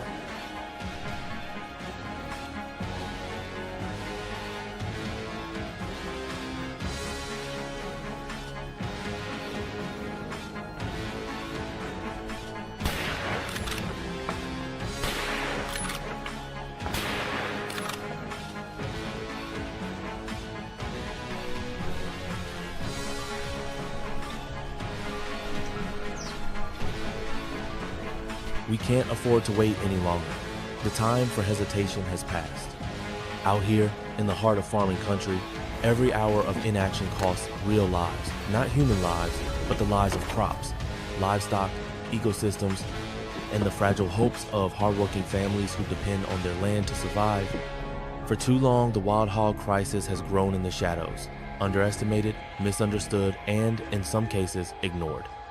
But now, with herds tearing through fields by the hundreds and losses mounting by the day, one truth has become crystal clear. Hunting isn't optional, it's essential. It's not about sport or pride. It's about protecting homes, feeding families, and preserving the land itself. Each moment we delay gives the hogs an edge. They move quickly, breed faster, and learn from every mistake we make. While we debate, they strike. While we rest, they regroup. They destroy crops worth thousands of dollars in a single night, tear through fences meant to protect cattle, and leave behind a path of destruction that takes weeks, sometimes months, to recover from. For the farmers, it's not just frustrating, it's heartbreaking. These aren't abstract statistics on a spreadsheet. These are real people, with real bills and real mouths to feed. And when a season's worth of work is trampled under the hooves of an invasive species, the damage is more than physical, it's emotional, generational. That's why we hunt. That's why we go out night after night, even when we're tired, even when the odds feel overwhelming, because someone has to draw the line. Someone has to say enough. The farmers can't do it alone, and neither can the government.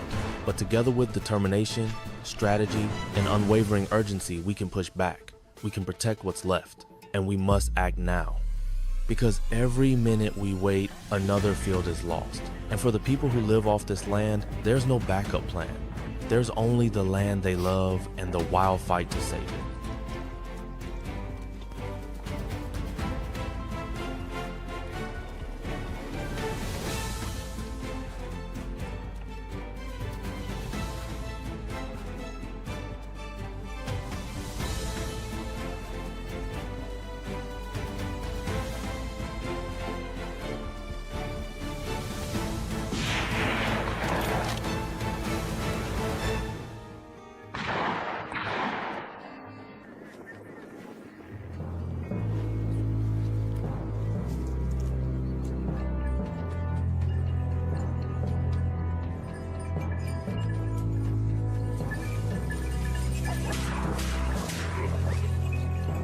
These wild hogs aren't just strong, they're smart.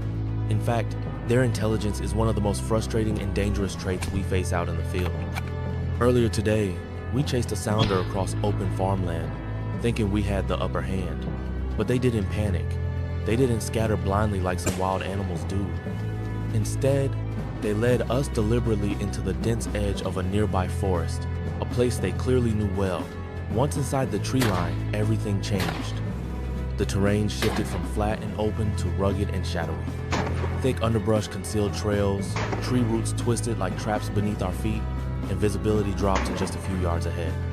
And somewhere in that tangled chaos, they vanished. We scanned the area, listening closely. Not a twig snapped, not a grunt sounded. It was as if they had melted into the woods. These hogs weren't fleeing in fear, they were executing a plan. This is what makes them so hard to control.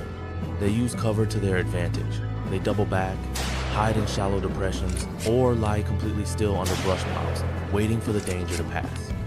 Their camouflage is almost perfect in woodland terrain, and when you're deep in the trees, every movement, every breath must be calculated. One wrong step, and they'll bolt or worse, charge. We press deeper, slowly, watching for the smallest signs. Freshly turned soil, broken branches, the faint scent of musk in the air. The forest was silent, but heavy with tension. These hogs had made this place their fortress, and we just entered on their terms. But we couldn't back down. Not now, not with so much at stake. The longer they hid, the more likely they'd return to the fields by nightfall. And so we continued step by cautious step, knowing full well that to outsmart creatures this clever, we had to be even more patient, even more determined. The hunt had become a game of wits, and the forest, it was a chessboard.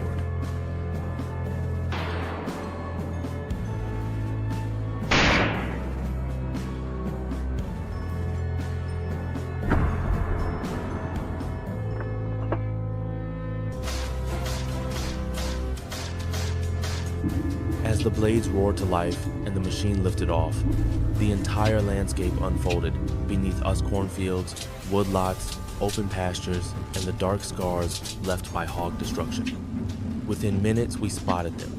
A large sounder moving through a clearing, oblivious to our presence above. From up here, their patterns were clear. They grouped tight, rushed forward in bursts, then froze in cover, thinking they were invisible. The thermal imaging and sharp eyes from the air revealed every tactic they used. And now, we had the advantage. Coordinated with teams on the ground, the aerial effort became a game changer.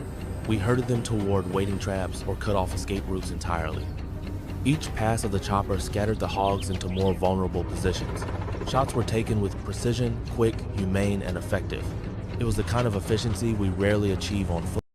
In a few hours, we cleared more territory than we could in days by land.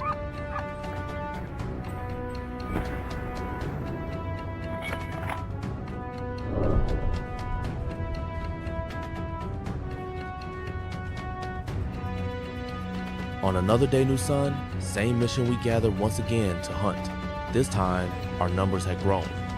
Word had spread through nearby counties, and more people showed up. Seasoned hunters, local ranchers, young men eager to protect their land, and even a few retired veterans who knew their way around a rifle better than most. It was a sight to behold. Dozens of trucks lined up at the edge of the property, engines still ticking more, men and women unloading gear, checking optics, passing around radios, sharing maps marked with hog trails and fresh sightings. What started weeks ago as a handful of volunteers had now become a well-oiled unit with a common purpose. This wasn't some weekend hobby. This was an organized response to an escalating crisis. We had skilled marksmen joining the ranks, people who could track movement through thick brush, hit a moving target from hundreds of yards away, and work silently under pressure. The energy was focused, serious. There was no loud joking, no careless bravadoonly strategy, teamwork, and a shared understanding that every step we took today might make life easier for a farmer tomorrow. We broke into groups, each assigned a zone. Radios crackled with short bursts of instruction. Drones launched overhead, feeding back live thermal footage. Scouts moved out ahead, identifying bedding areas and watering holes where hogs might be resting during the day. The sun hadn't even reached its peak when the first shot rang out, and from there, the momentum carried us through field after field. This wasn't just a hunt, it was a coordinated push to reclaim territory. What made it even more powerful was the sense of unity. People from different walks of life, some who had never met before, worked side by side, rifles slung, eyes alert, driven by the same goal: protect the land, protect the harvest, and push back against the growing tide of destruction. And though the hogs were many, today we were more, and we were ready.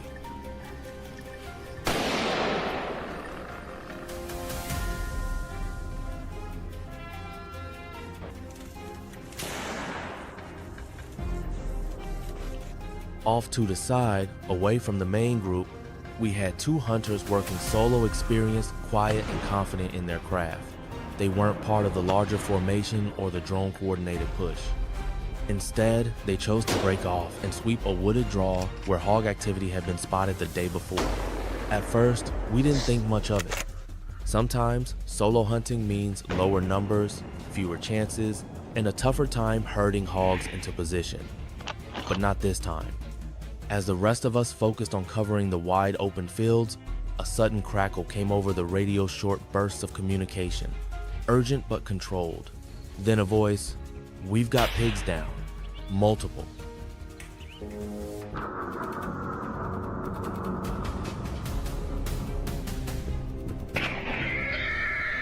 Most of the time, our hunts take place under the scorching sun of summer-dry fields, buzzing insects, and the distant shimmer of heat rising off the land. That's when the wild hogs are most active, tearing through cornfields and wallowing in muddy ditches to escape the heat. But today, things are different. Today, I'm taking you into the heart of winter, into a frozen, snow-covered landscape where everything changes, including the way we hunt. The ground is hard, the air sharp, and every breath turns to steam. Snow blankets the fields, covering trails, quieting footsteps, and amplifying every sound in the silence of cold. But it also offers us a powerful advantage: visibility. Unlike the camouflage they enjoy in warmer seasons, wild hogs in winter stand out like shadows on a white canvas. Their coarse, dark hair, perfect for blending into brush and dirt now, betrays them. Against the snowy backdrop, even the slightest movement draws attention. We no longer have to rely solely on tracks or damaged crops to locate them. From a distance, their black forms break the horizon. Even in the low light of winter dusk, thermal scopes light up their body heat with crystal clarity. Another advantage: with snow covering much of the underbrush, their hiding spots are limited. Gone are the thick green thickets and dense summer grasses that usually give them cover. In winter, they cluster near tree lines and rocky outcroppings, where the sun still reaches the ground and where they can burrow for warmth. That narrows our search. It lets us be more methodical, more focused. And once we find them, they have fewer escape routes with room to run, fewer places to disappear. But don't be fooled. Winter hunting is no walk in the park. The cold bites through gloves, weapons jam more easily, and navigating icy terrain adds a whole new layer of difficulty. Yet there's something thrilling about it, moving through a silent world of snow, breath misting in the air, eyes scanning the frosted horizon for the dark figures that haunt these fields. It's a new kind of hunt, and today, the odds are in our favor.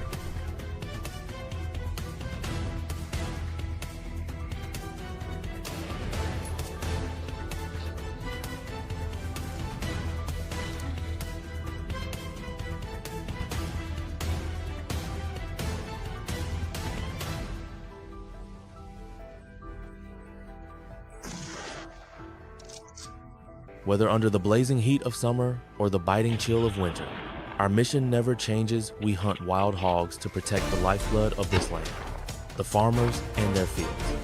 This isn't a seasonal task. It's a year-round responsibility. In summer, we move through tall corn and dusty trails, sweating through our gear as we chase hogs across scorched earth and freshly plowed soil. The heat is relentless, but so are the hogs. They strike at night, using dense vegetation for cover, rooting through crops that took months to grow. We press on, not because it's easy, but because it's necessary. Every pig taken out in the summer means one less threat when harvest comes around.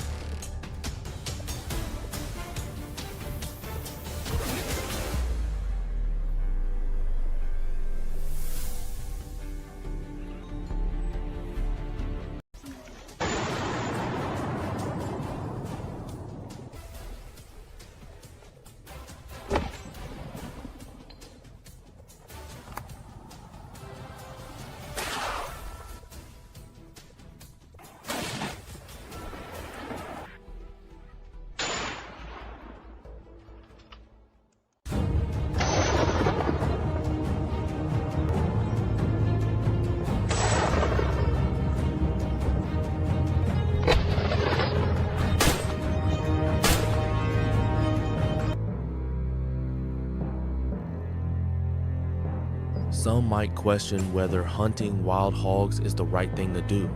From the outside, it may seem harsh, even brutal.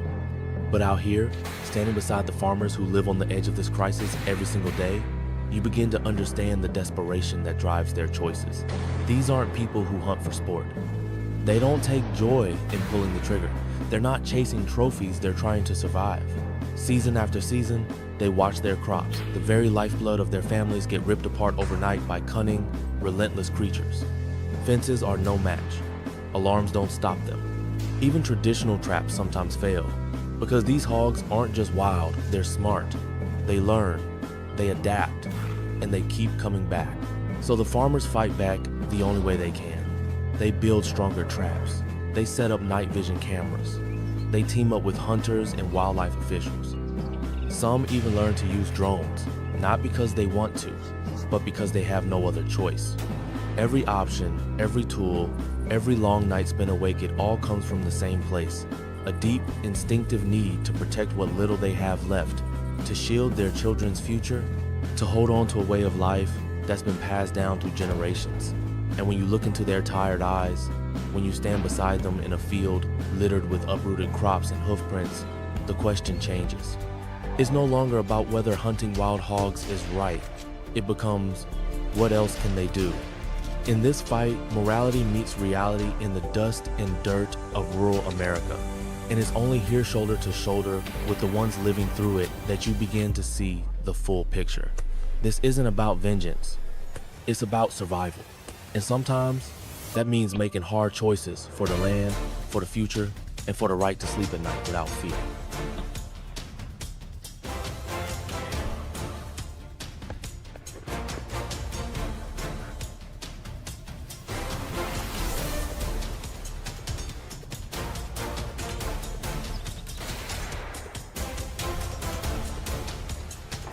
In many parts of Asia, wild boars are considered a species worthy of protection. In countries like Japan, South Korea, and regions of Southeast Asia, these animals are often seen as part of the natural heritage, sometimes even revered in folklore, and in several areas, they're shielded by strict conservation laws. In national parks, they roam freely, monitored, and preserved as part of a delicate ecosystem. Governments invest resources into maintaining their populations, educating the public, and even issuing penalties for harming them. To many in those regions, the wild boar is a symbol of wilderness, a rare, resilient creature to be respected rather than feared. But halfway across the world, in the United States and parts of Europe, that image could not be more different. Here, wild hogs are not a treasured relic of the past. They are an invasive force, exploding in number and spreading faster than most authorities can control.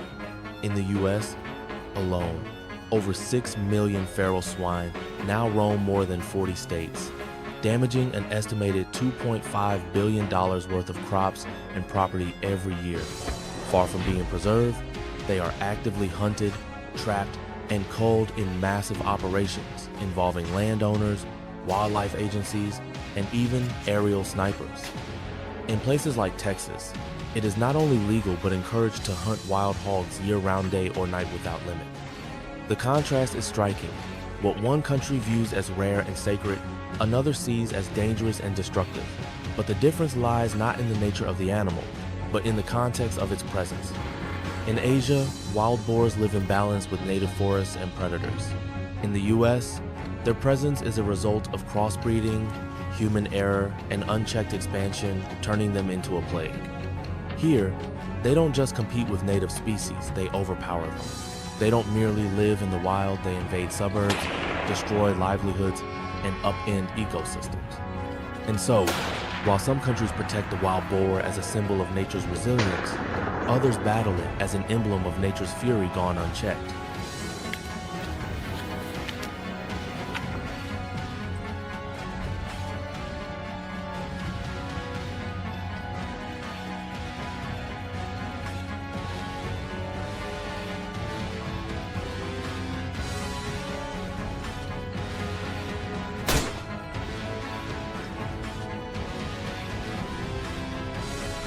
To truly understand how wild hogs came to overrun vast regions of the United States, we have to dig into the history, the mistakes that paved the way.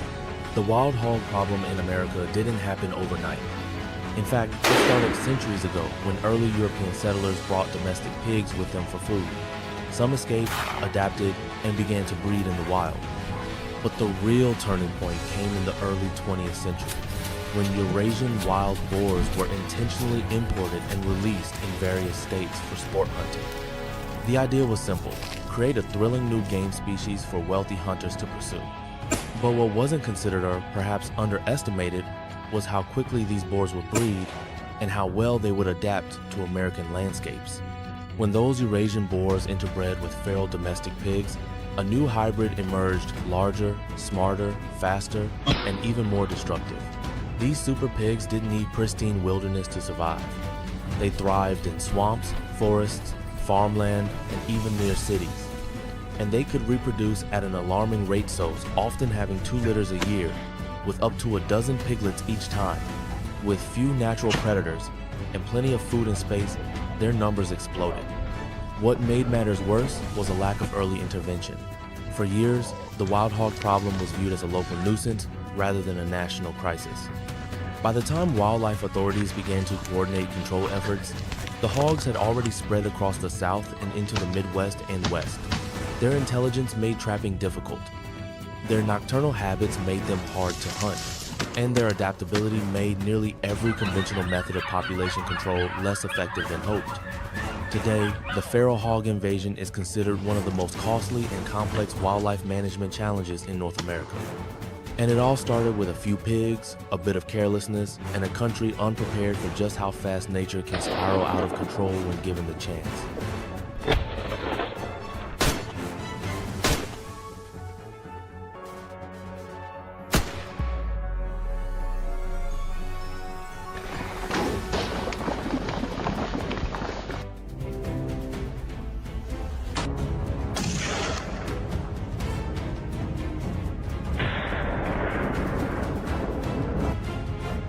Although we didn't wipe out every last wild hog in today's hunt, we ended the day with a deep sense of purpose and even a touch of joy.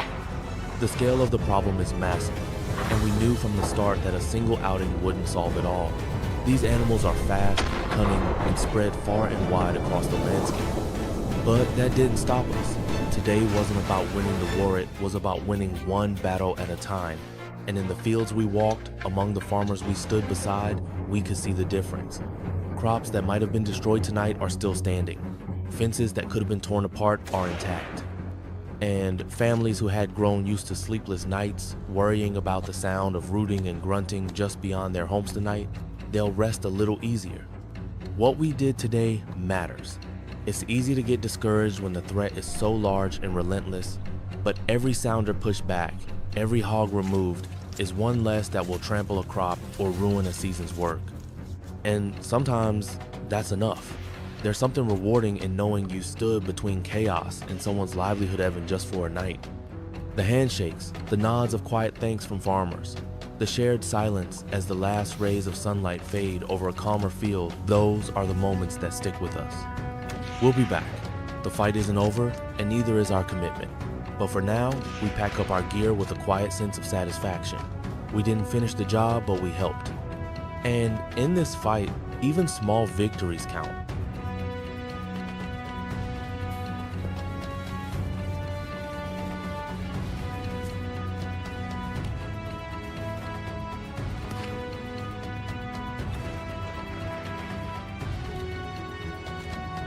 We understand that what we do doesn't sit well with everyone.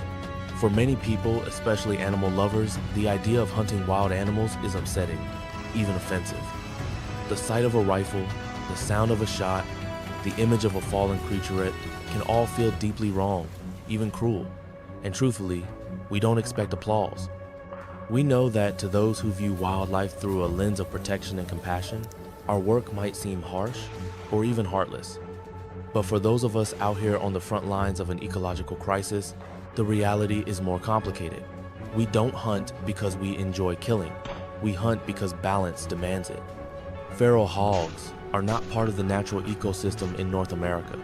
They're an invasive species introduced by humans that now threatens the very fabric of both nature and agriculture. They uproot native plants, drive out indigenous wildlife, erode soil, contaminate water sources, and destroy the hard-earned crops that feed entire communities. Their population explodes unchecked, with no natural predators to keep them in balance. If left alone, they don't simply coexist, they dominate. So we step in not with hate, but with duty. Because protecting nature sometimes means making difficult choices. Sometimes it means removing one species to preserve the survival of many others. Sometimes it means upsetting the ideal picture of wilderness in order to defend the real one that's under siege.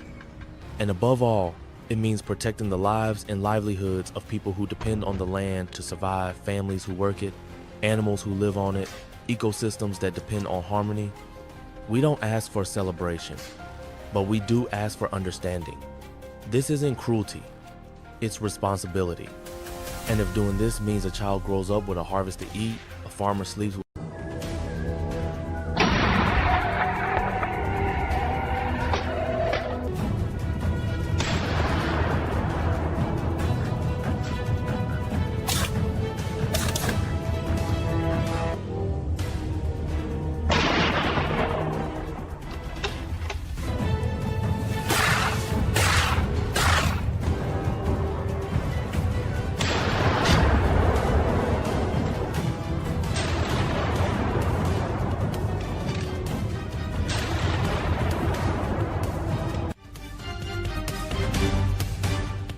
I remember that misty morning like it was yesterday. I was standing on a ridge, looking out over the cornfields below, except they didn't look like cornfields anymore. They looked like they'd been hit by a tornado. But it wasn't a storm that did this. It was a herd of wild hogs, big and mean, tearing through the crops like they owned the place.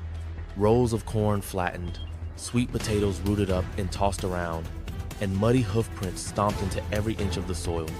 The stench of them still hung in the air, rank, musky, and wild like something straight out of a nightmare. These hogs ain't like the ones your granddaddy used to raise in a pen. They breed like rabbits and fight like hell. One sow can drop a litter of 6 to 10 piglets twice a year, and before you know it, you've got 100 of them roaming your land, ripping up everything in sight. It's not just the crops. They'll kill chickens, run off livestock, and I've even seen a big boar charge a porch fence like he was ready to move in. Folks around here can't sleep sound anymore. Every night it's dogs barking, flashlights waving, folks yelling out into the dark, and every morning is more damage, more destruction. But we weren't out there for sport. This was about survival, about defending our land, our crops, and our way of life. Wild hogs are smart, dangerous, and relentless, but so are we. And if they think they can take over our fields without a fight, well, they picked the wrong farm. We're ready, and we won't be backing down. One shot, right behind the shoulder. The boar let out a deep grunt, staggered sideways, and collapsed into the dirt with a thud that rattled my bones. No flailing, no second wind, just down. Clean, quick.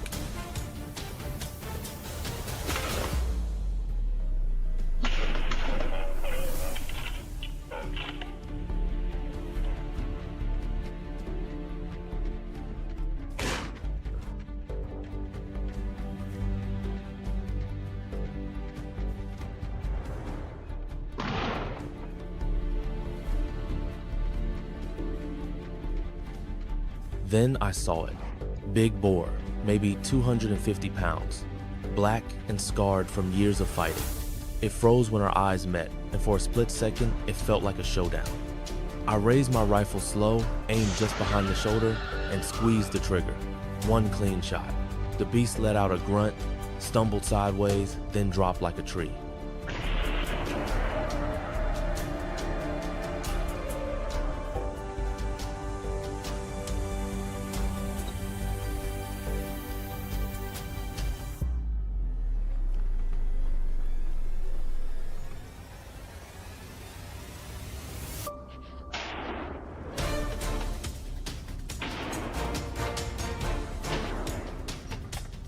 After the first hog, things moved fast.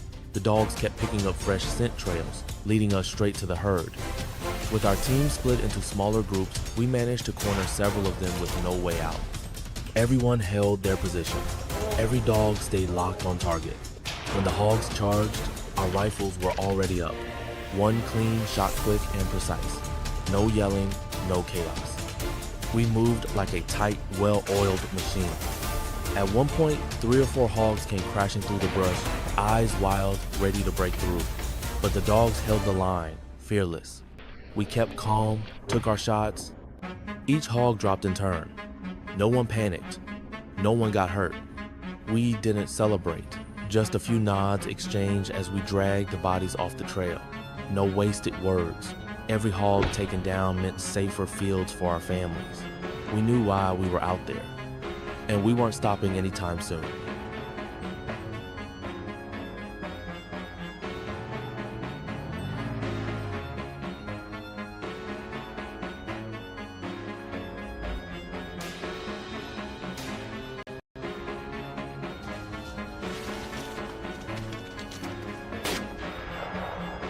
We arrived at a new location stretch of dense woods near an abandoned creek bed.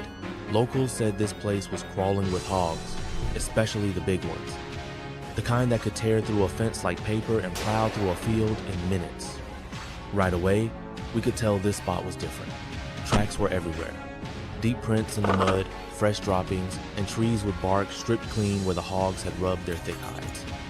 The dogs got excited, noses twitching, tails stiff. They knew what was out here, so did we. This place wasn't just another stop, it was a hot spot. And if the signs were right, we were about to go head to head with some of the biggest hogs we'd seen yet. We checked our gear, tightened our grips, and got ready. The real hunt was about to begin.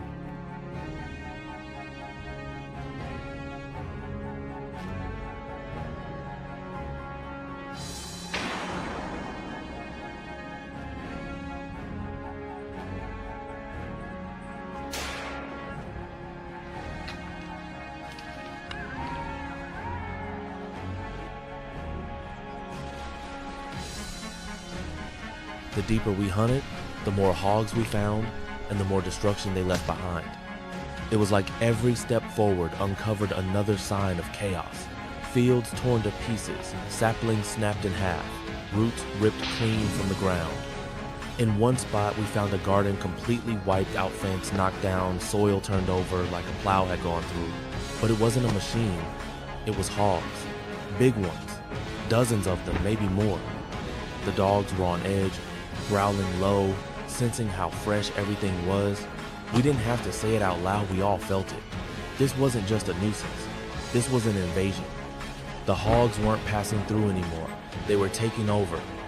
Each new track, each grunt from the brush, reminded us how dangerous they could be, not just to crops but to us. They were bold, fast, and fearless.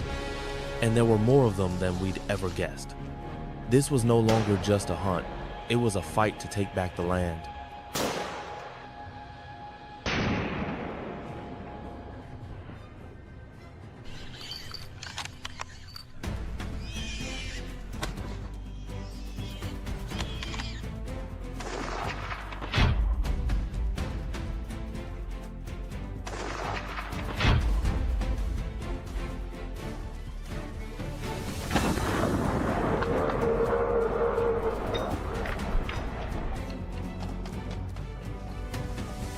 Wild hogs may be big, they may be mean, fast, and full of rage, but we're not afraid.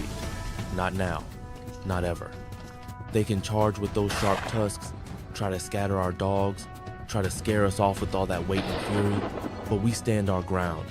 We hold the line, because we're not out here for sport, we're out here for the farmers.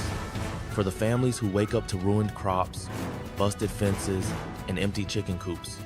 We're not backing down, not while they're tearing up our land. Let the hogs come. Let them roar through the trees and stomp the ground. We'll meet them head on every time. One by one, we'll bring them down. Every shot fired, every trap sprung, every step we take is all for the folks counting on us to put an end to this.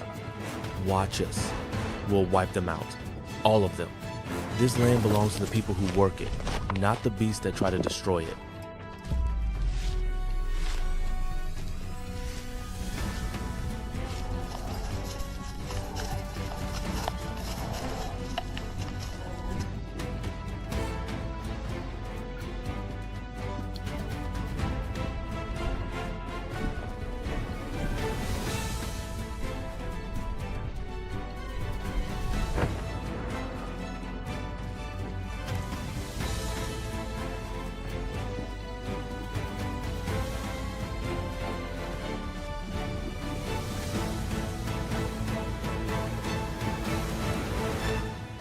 After another stretch of hunting, we decided to call it for the day. The sun was dipping low, casting long shadows through the trees, and the dogs were starting to slow down. We'd taken down a few more hogs, tracked fresh trails, and marked new hotspots. It was a solid day's work, but tomorrow had to be better. We gathered around a small fire near the trucks, rifles leaning against trees, dogs curled up at our feet. No one talked much at first, just the sound of gear being cleaned, boots scraping dirt, and coffee being poured. Then, one by one, we started breaking down the day. What worked, what didn't, where we saw the biggest tracks, where the dogs hesitated, where we needed more coverage. Maps came out. We pointed, circled, argued a little, agreed a lot.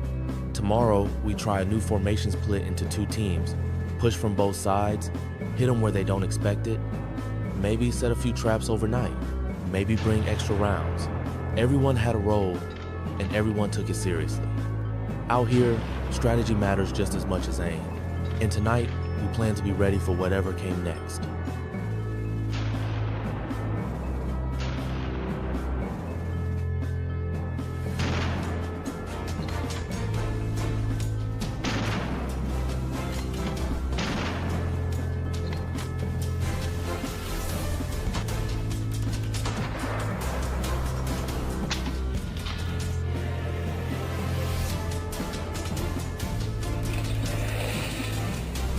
The next day, the weather was perfect.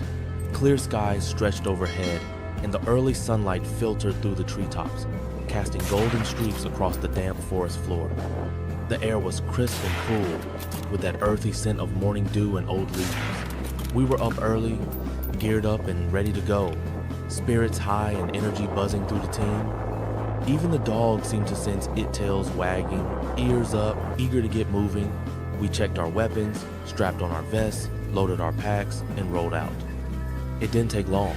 About 30 minutes into the western Woodson area, folks had warned us about we started seeing the signs. Fresh droppings, deep tracks, overturned brush, and that strong musky smell. The dogs picked it up fast. We split into 2 groups and moved in, just like we planned the night before, tight, quiet, covering every angle. Then the action hit. A massive boar, black and thick as a truck tire, tore out of the undergrowth. No hesitation. It charged straight at us like a battering ram, but it ran into our trap. One clean shot to the chest dropped it after a few stumbling steps. Heavy thud, silence. Then we heard more movement. We took down 3 more before noon, 2 big sows, and an old battle-scarred boar. These weren't timid hogs. They were bold, ready to fight, not run. But we held the line. The dogs kept them contained, and our shots were sharp. Every move we made felt solid. No one got hurt. That's what counted. By midday, we dragged the hogs out to the edge of the woods and laid them out. Lined up in the sun, their bodies told the story etched one big, dangerous, and now out of the fight. We were drenched in sweat, hands stained with dirt and blood, but our eyes said it all. This was a win. Another successful hunt, another step toward keeping the farm safe. But deep down, we all knew this wasn't the end. Not yet. We'd be back tomorrow, and we'd be ready.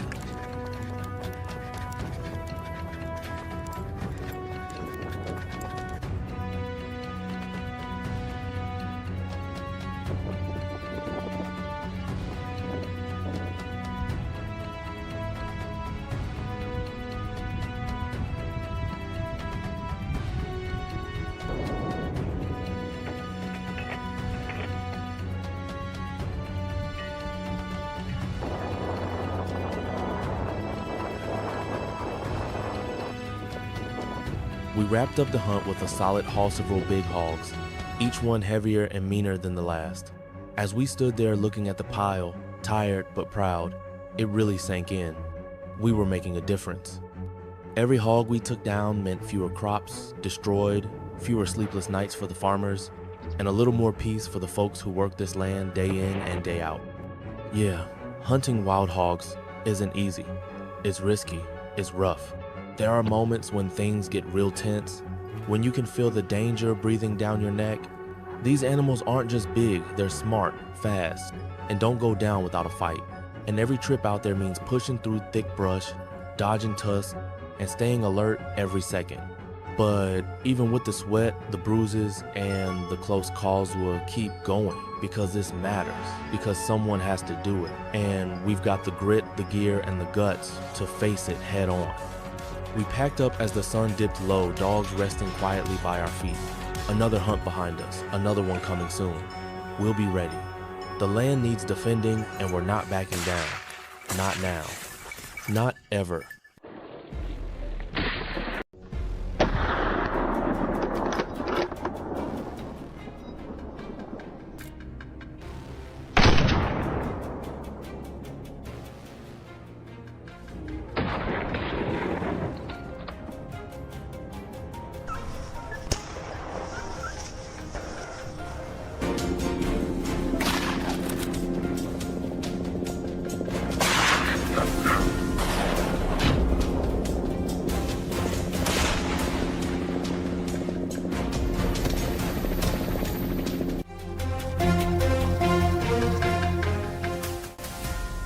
Feral hogs are one of the most destructive invasive species in the United States.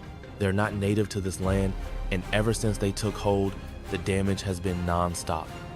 These animals tear through farmland like a storm, rooting up crops, destroying fences, contaminating water sources, and even attacking livestock. They don't stop at the fields either. There are reports of hogs getting into people's yards, tearing up lawns, knocking over feeders, and in some cases, even damaging homes. They breed fast, adapt quickly, and travel in packs. One small group can turn into dozens within a season, and their path of destruction stretches across millions of acres nationwide. For farmers and rural families, this isn't just a nuisance, it's a threat to their livelihood, their safety, and their way of life. That's why hog hunting isn't just a hobby, it's a necessity. Every hog taken down is a win for the land, a win for the crops, for the animals, for the people who live and work out here. It's about protecting what matters, and until these hogs are gone or at least under control, we'll keep hunting, because if we don't, no one else will.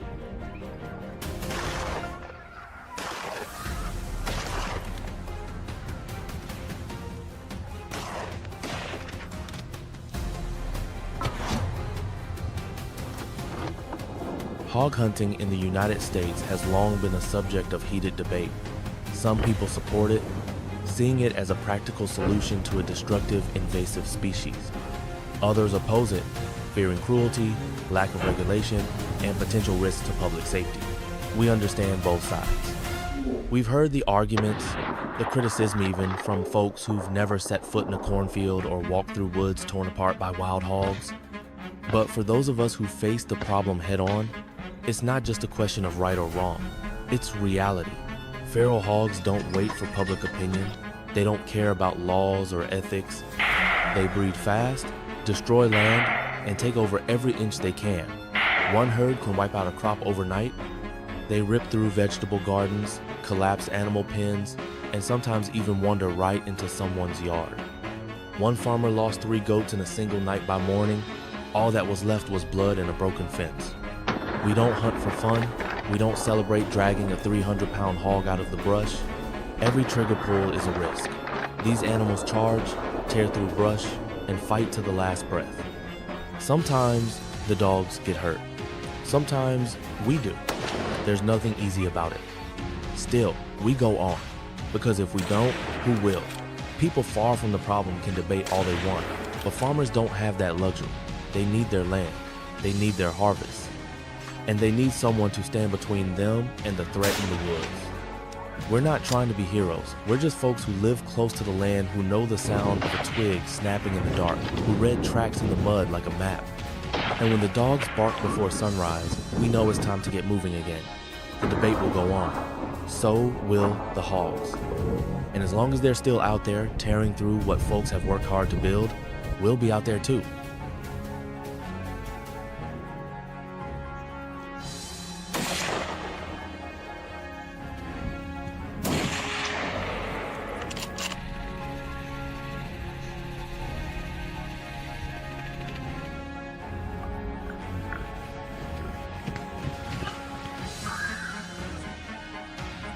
Chasing down cunning wild hogs on foot is only part of the battle. As these animals grow smarter and more elusive, we've had to adapt, and that means bringing in bigger tools. In some areas, especially down south where the hog population is exploding, ground tactics just aren't enough anymore. That's when we take to the skies. Helicopter hunting has become one of the most effective ways to manage large groups of wild hogs. From above, we can spot entire sounders moving through open fields or thick brush places, nearly impossible to access on foot. While one team stays on the ground tracking signs and driving the hogs out of cover, another team is airborne, rifles ready, communicating by radio to close in from above. It might sound extreme, but it works. These animals are fast, smart, and aggressive.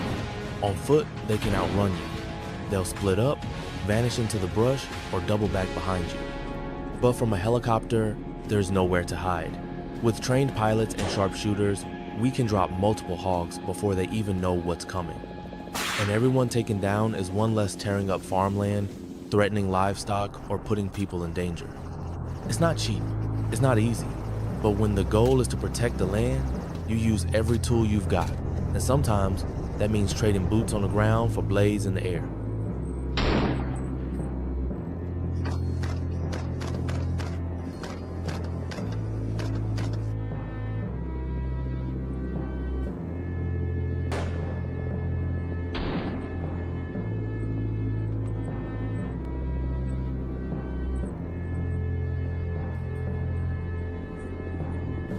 Hunting wild hogs by helicopter is, overall, an effective method, but it doesn't come without serious trade-offs. There's no question that aerial hunting allows us to cover a lot of ground quickly and locate entire sounders that would otherwise stay hidden in thick brush. From the air, we have a clear view and the speed to act fast. In the right conditions, it can drastically reduce hog numbers in a short time. But it's not a perfect solution. First, helicopters burn through fuel fast. Long hours in the air add up quickly, not just in fuel costs, but also in maintenance and manpower. Every flight needs a skilled pilot, spotters, and shooters who know exactly what they're doing. And flying low to the ground, near the tree lines where hogs usually hide, brings real danger. One wrong move near a tall pine or sudden gust of wind, and you're risking more than just a missed shot. Crashes aren't common, but they're always a risk. Then there's the cost.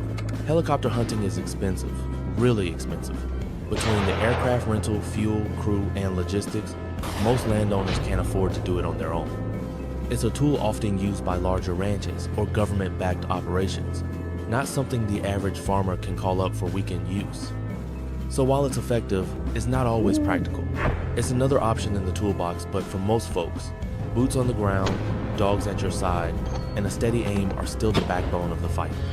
Helicopters help, but they can't replace the grit and grind of the hunters who live the battle every day.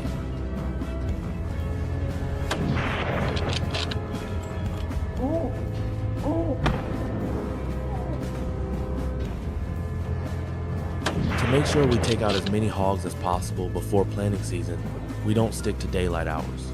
When the stakes are high, when farmers are counting on us to keep their fields safe, we hunt day and night. Tonight is one of those nights. The air is colder, the forest quieter. Under the moonlight, every sound carries farther, every shadow feels alive. But we've done this before. We move in silence, flashlights covered, rifles ready, dogs just ahead of us, their eyes glowing faintly in the dark. They know what to do, so do we. Night hunts are different. You can't rely on sight.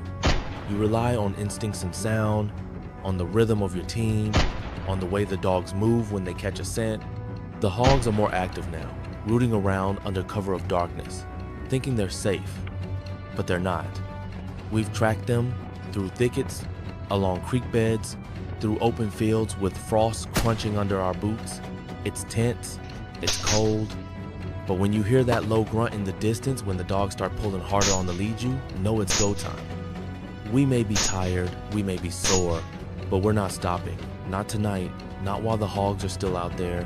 The farmers are sleeping, their fields are quiet, and we're the ones making sure it stays that way.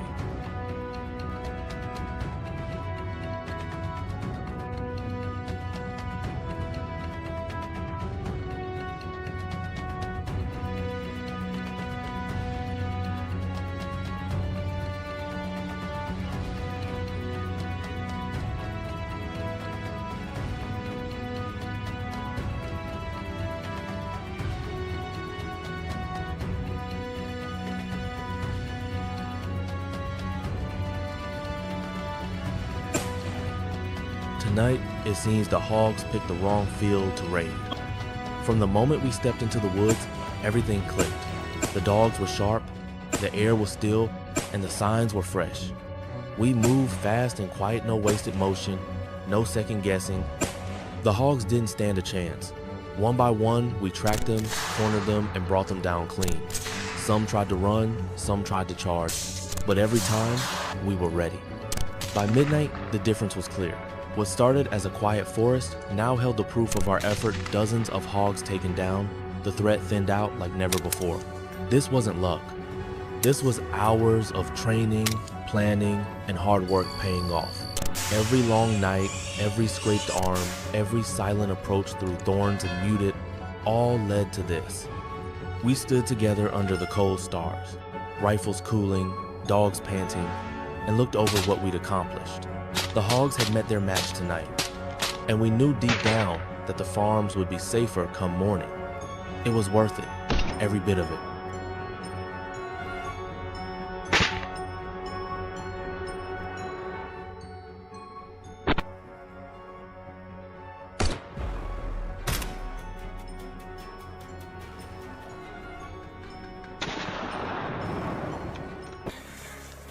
Hunting wild hogs in the summer is already tough, but when winter rolls in, it gets a whole lot harder. The cold cuts deep. Your fingers go numb faster than you can reload. The ground is frozen, the brush brittle, and every step echoes louder than you'd like. The hogs move less, stay hidden longer, and when they do come out, it's usually in the thickest cover they can find. Tracking them on foot becomes nearly impossible. No fresh mud for footprints, no soft ground to show where they've rooted. Running them down, forget it. The terrain's too rough, and the cold drains your energy fast. Even the dogs struggle in freezing temperatures. Their nose is less reliable, their bodies needing more rest. That's when we change tactics. We stop chasing and start watching. We set up on high ground, scan the open fields, and wait. Rifle sighted in, scopes cleaned, breath held back behind masks to keep the lenses clear. When the hogs finally emerge, usually just before dawn or late into the night, we take our shots from a distance. No noise, no movement, just one clean pull of the trigger. It's a different kind of hunt, slower, more patient, but just as serious and just as necessary. Winter may slow us down, but it won't stop us. The hogs don't take a season off, and neither do we.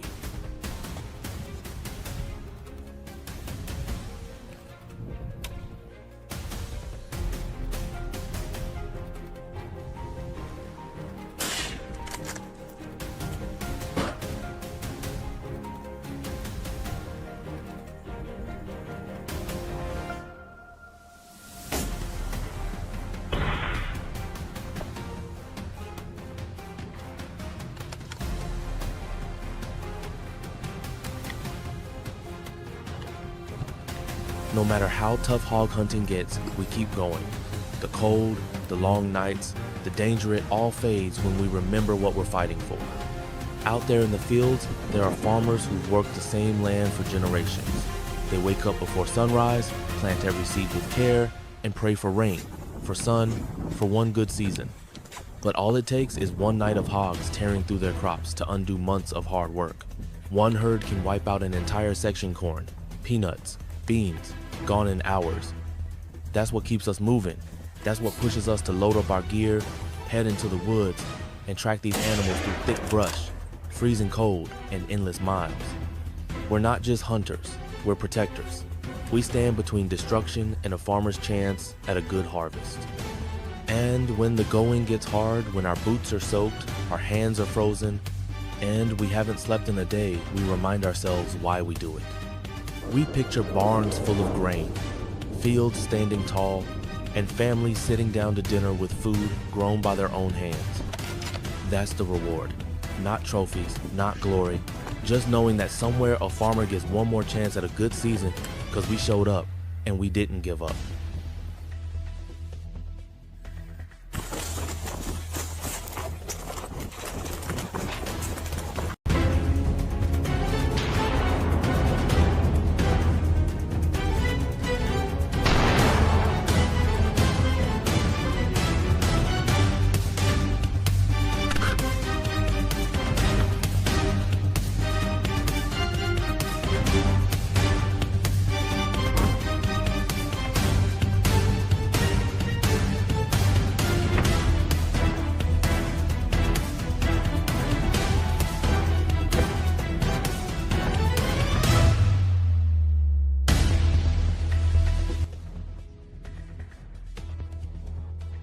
Wild hogs are multiplying at an alarming rate, and their impact on the environment is nothing short of devastating. These animals breed fast, real fast. One sow can produce 2 litters a year, with 6 to 10 piglets each time. That kind of growth means a small group can turn into a full-blown invasion in just a few seasons. And once they've moved in, the damage begins almost immediately. They tear through farmland like living bulldozers, rooting up crops, destroying irrigation systems, and flattening anything in their path. But it's not just the fields. They rip up native plants, destroy nesting grounds, and outcompete native wildlife for food. Their digging erodes soil, pollutes water sources with waste, and turns once healthy ecosystems into torn up wastelands. What's worse, they're smart and highly adaptable. They can live in swamps, forests, grassland 7, right on the edge of suburban neighborhoods. No place is truly safe once hogs get a foothold. And with few natural predators, nothing is slowing them down but us. Every day we delay, they spread farther. Every season they go unchecked. More land gets ruined. If we don't act now and keep acting, we risk losing not just crops, but balance in entire ecosystems. This is more than a hunting mission. It's a race against destruction.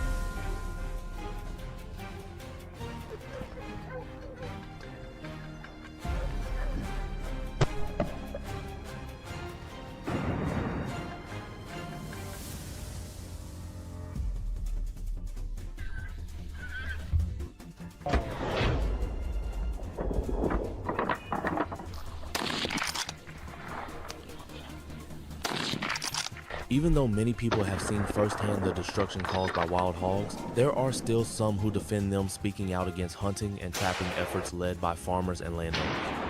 They argue from a place of emotion, seeing the hogs as animals in need of protection, not realizing or choosing to ignore the scale of the damage. These aren't misunderstood creatures quietly living in the woods. They're an invasive force, tearing through crops, destroying native habitats, and costing the country billions in damages every year. Yet somehow, there are still voices calling for restraint, even as the ground is torn up beneath their feet. Some protest the traps, calling them cruel. Others criticize hunting, labeling it unnecessary or inhumane. But they don't walk through ruined cornfields. They don't have to explain to their families why the harvest came up short again. They don't see the livestock injured, the land stripped bare, the forest turned upside down. We respect wildlife, we respect balance. But wild hogs aren't part of the balance anymore, they're breaking it. And when people stand in the way of the very efforts meant to stop them, it makes the fight that much harder. This isn't about sport, it's about survival for the land, for the animals that belong here, and for the people who depend on the soil beneath their boots.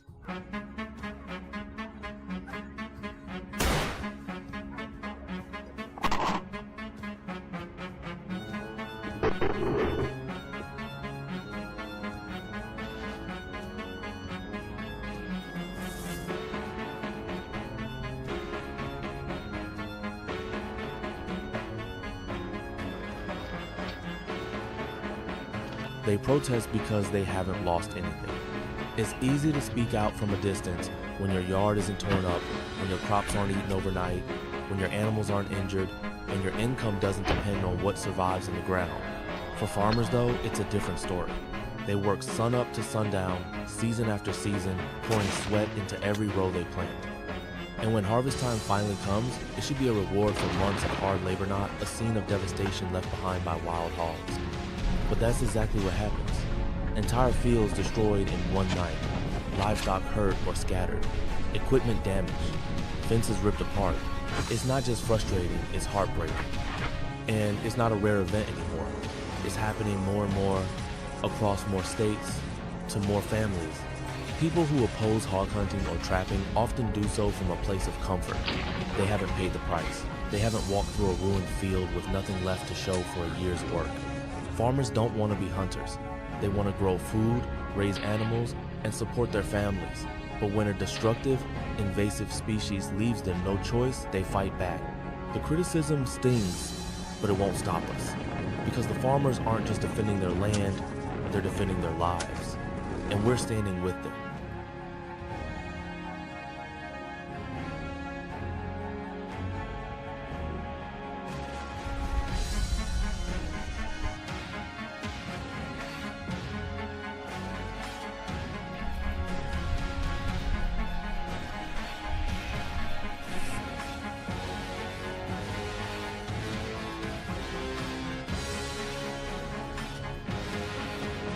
we will always stand with the farmers.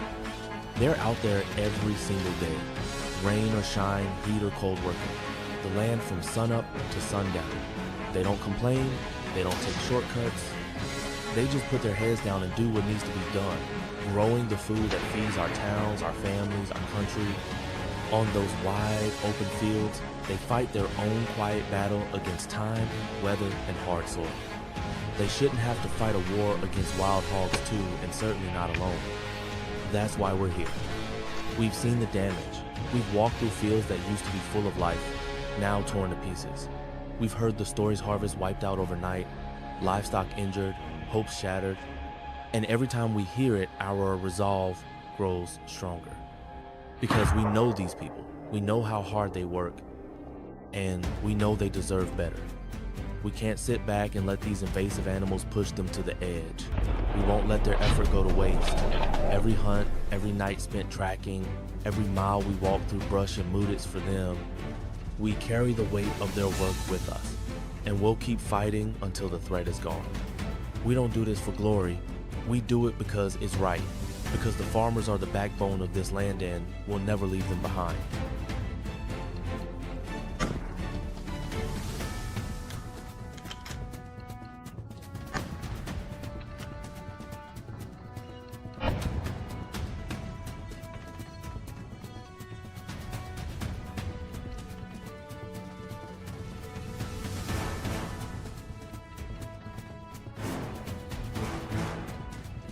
Every hunt is a gamble with our lives. Wild hogs aren't just a nuisance, they're flat out dangerous. These animals are strong, fast, and aggressive. They don't back down when they see a human. In fact, many of them charge. Their tusks can slice deep, their weight can knock a grown man off his feet, and when they come at you full speed through thick brush, there's barely time to react. This isn't like hunting deer or rabbits. This is combat. We've had close call shunners knocked down, dogs gored, rifles barely raised in time. You can do everything right and still find yourself face to face with a 300-pound hog ready to fight to the death. And out there in the woods, there's no backup, no safety net, just you, your team, and the will to stand your ground. But we keep going, because while the risk is real, so is the reason we do it. We're not out there chasing trophies. We're out there to protect. Every time we load our gear, we know what's at stake. We don't take it lightly, but we don't let fear stop us. These hogs don't fear us, but maybe, just maybe, it's time they started.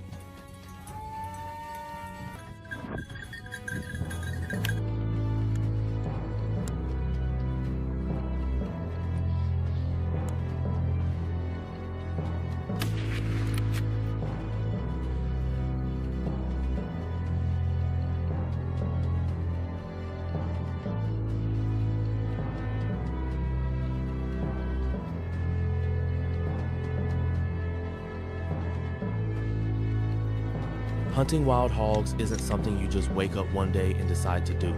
It takes experience, real, hard-earned experience, and every one of us had to put in the time to get there. These animals are smart, unpredictable, and tough. If you don't know what you're doing, you're just asking to get hurt. We've trained for this. We've practiced tracking in all kinds of terrain, mud, thickets, dry fields, riverbanks.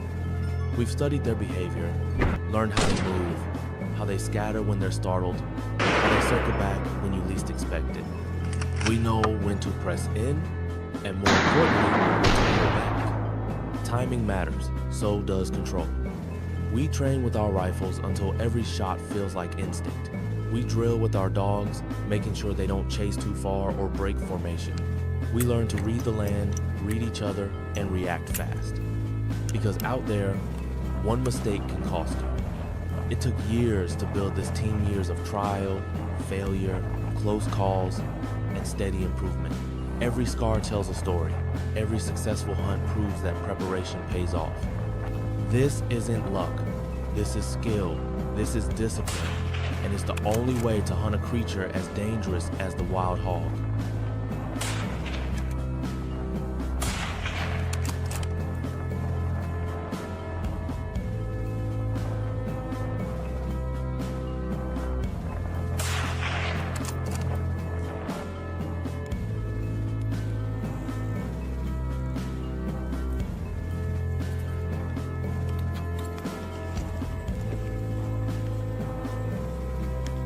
Many of us have scars some you can see, some you can't from run-ins with wild hogs.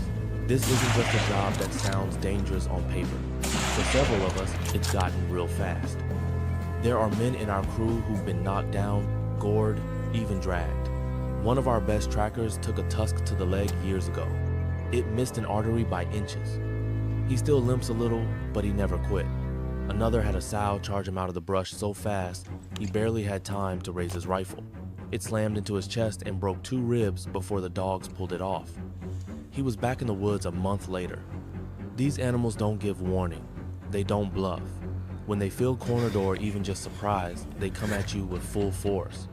They're low to the ground, heavy, and fast. And they know how to use the terrain to their advantage. Trees, brush, darkness, they use it all. So when we say we respect the hog, we mean it. Not because we admire them, but because we've bled because of them. We've paid the price to understand just how serious this is. That's why we don't take shortcuts. That's why we train, why we plan, why we work together. Our lives depend on it, but sometimes they really do.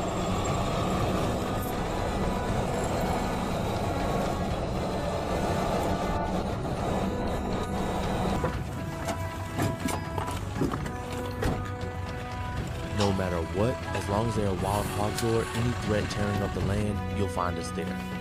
We don't back down. We don't look the other way. When others walk past the damage or say, "It's not my problem," we're already gearing up because we know what's at stake. We've seen the fields ruined, the fences broken, the livestock hurt. We've seen the look on a farmer's face when a year of hard work is gone overnight. We're not in this for glory or thanks. We're in it because it has to be done. Because someone has to stand between destruction and the people who work this land with their hands and their hearts. That someone is us. Rain, cold, heat, day or night, it doesn't matter. Wherever the threat moves, we follow. Wherever the ground is torn, we step in. We are hunters, protectors, and problem solvers. And until the last hog is gone,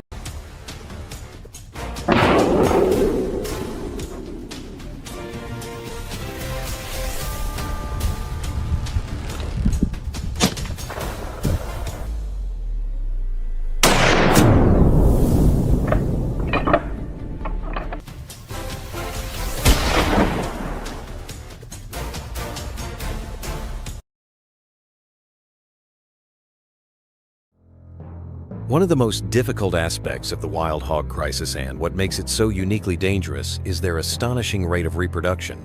These animals don't just multiply, they explode in number. A single sow can produce 2 litters per year, and each litter can include anywhere from 6 to 12 piglets, sometimes even more. Multiply that by the millions of hogs already spread across the country, and you begin to understand the biological nightmare we're dealing with. It's not just fast breeding, it's exponential population growth, and it's happening right beneath our feet. Even if you manage to remove dozens or hundreds in a single hunt, it often feels like you're barely keeping up. Within months, their numbers replenish and, sometimes, even surpass the losses. That's what makes population control so daunting. It's like trying to empty a flooded basement with a bucket while the water keeps pouring in through every wall. And it's not just their numbers that are the problem, it's the way they move and destroy as a group. A single sounder, which can range from 10 to 30 individuals, has the power to obliterate an entire field overnight.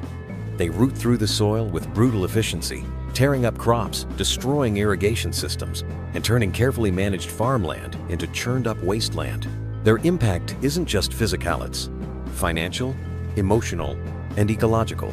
Farmers have reported waking up to fields that were fine the night before and finding them utterly devastated by morning. Soil erosion, damaged infrastructure, contaminated water supplies, and destroyed native vegetation are just some of the long-term effects that follow in a hog's wake. And the damage doesn't stop at the edge of the field, it spreads to nearby ecosystems, threatening wildlife and creating imbalance that takes years to correct. That's why controlling wild hogs isn't just about keeping crops safe, it's about protecting the land itself from a relentless, fast-growing force of destruction. Without aggressive, coordinated action, their numbers and the damage they cause will continue to spiral out of control.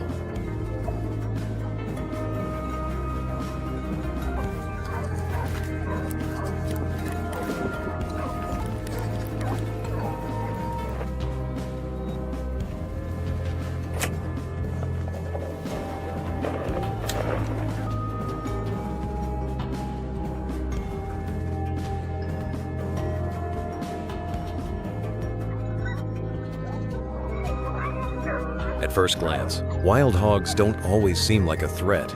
With their round eyes, twitching snouts, and curious demeanor, they can even appear endearing, almost like oversized farm animals. Their piglet offspring, in particular, look harmless, even cute. And it's precisely this appearance that has sparked heated debates about whether hunting them is justified. In cities and suburbs where wild hogs are rarely seen and almost never cause direct problems, many people argue for their protection. Social media posts romanticize them as misunderstood creatures, and some activists condemn the use of force, calling it cruel or unnecessary. But the truth is, these views often come from a place of distensa, a place untouched by the reality on the ground. Those who live far from the farms and fields destroyed by these animals can afford to see them through a lens of compassion. They don't see the aftermath of a sounder tearing through a freshly planted crop overnight. They don't have to walk a field at sunrise and find rows of corn flattened, irrigation systems destroyed, or soil so churned it won't be usable for months. They don't stand beside a farmer who has just lost an entire season's income, staring in silence at what's left. It's easy to speak of mercy when your livelihood hasn't been stolen in the dark of night. Farmers and ranchers aren't heartless. They don't take pleasure in pulling the trigger. Most would prefer not to hunt at all. But when wild hogs cost them everything, when insurance won't cover the damage, when government help comes too little, too late, they're left with no other choice. It's not about hate, it's about survival. And unless you've stood in their shoes, felt their loss, and witnessed the scale of destruction firsthand, it's hard to truly understand the weight of that decision. So yes, debates will continue. But until you've had your land torn apart, your work undone, and your future threatened by a creature that looks adorable from a distance, it's important to pause before judging. Because behind every bullet fired is a farmer who's already lost more than most people know.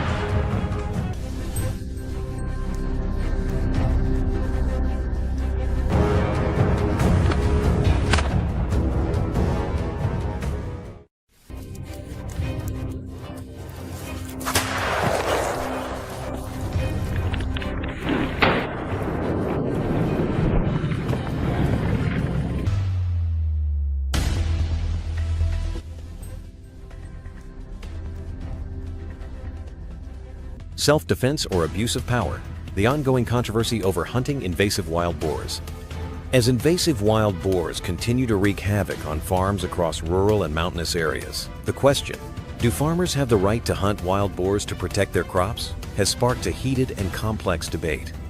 At the heart of this argument lies what seems like a straightforward issue, the right to self-defense and the protection of personal property. Farmers argue that hunting wild boars is a legitimate form of self-defense. When herds of boars, sometimes dozens strong, storm in and destroy crops that took months to grow, who is there to protect them? Current laws in many areas offer little to no practical support, leaving farmers to deal with these threats alone. From their perspective, the right to self-defense, whether against people or animals, must be respected if it's about safeguarding their livelihood and legal property. However, opponents, including conservation groups and urban residents, argue that self-defense cannot be used as a blanket justification for killing wildlife. If everyone claims the right to hunt under the name of property protection, where do we draw the line between defense and exploitation? What prevents people from using this as an excuse to hunt indiscriminately, even targeting non-threatening species? Some go further to argue that wild boars are part of the ecosystem and that humans should find ways to coexist with nature instead of resorting to eradication.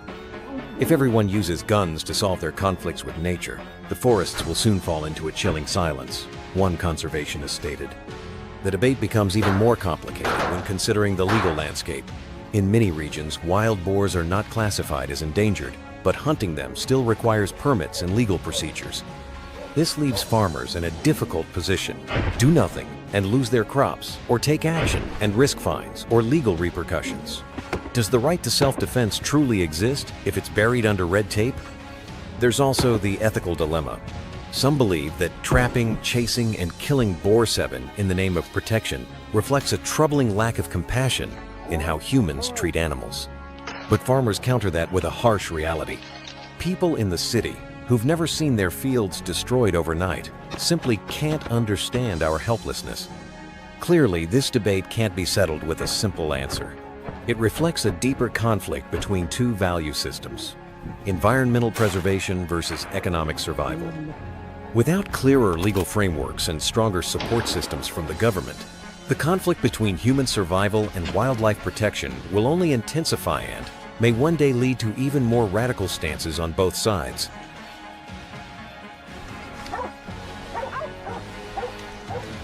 Hunting wild boars, saving crops, or disrupting ecosystems. The issue of invasive wild boars has gone beyond rural farmland. It's now a nationwide environmental debate. On one side, farmers view wild boars as public enemy number one for destroying their crops. On the other, conservationists and ecologists warn that uncontrolled hunting could lead to serious ecological consequences.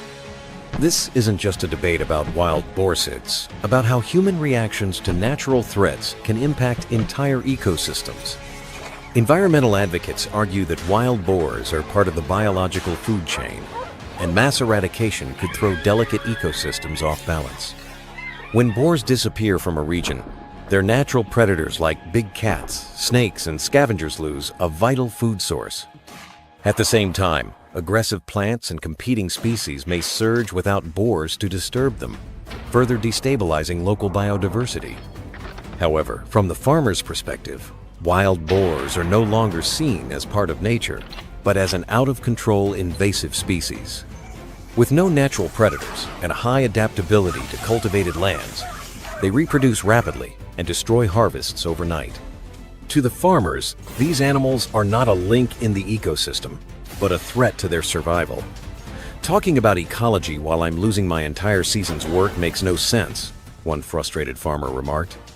Some neutral scientists caution that uncoordinated hunting may only shift the ecological chaos elsewhere. When one area is depleted of wild boars due to overhunting, the animals may migrate to new zones that are unprepared, causing even more intense invasions. It's like cutting one branch of a vine without pulling out the root problem spreads instead of being solved. Others argue that humans disrupted the ecosystem first by clearing forests, building roads and homes, and turning natural land into farms. Now, those same humans want to eliminate the animals that once lived there to protect what they themselves created. Seen this way, the conflict between people and wild boars is a predictable consequence of an imbalance we caused in the first place. Ultimately, the question is no longer just, should we hunt them? But rather, how do we hunt them without becoming destroyers of the environment while trying to protect ourselves? Without scientific intervention, biological management, and timely government support, the war between humans and nature won't stop with wild boars. It may extend to many other species in the near future.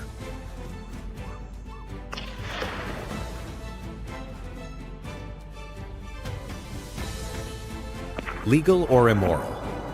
The controversial debate over hunting invasive wild boars.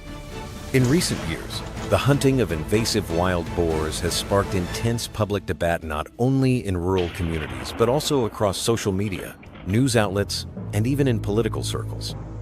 The issue is no longer a simple matter of to kill or not to kill, but a deeper and more complex clash between legality and morality.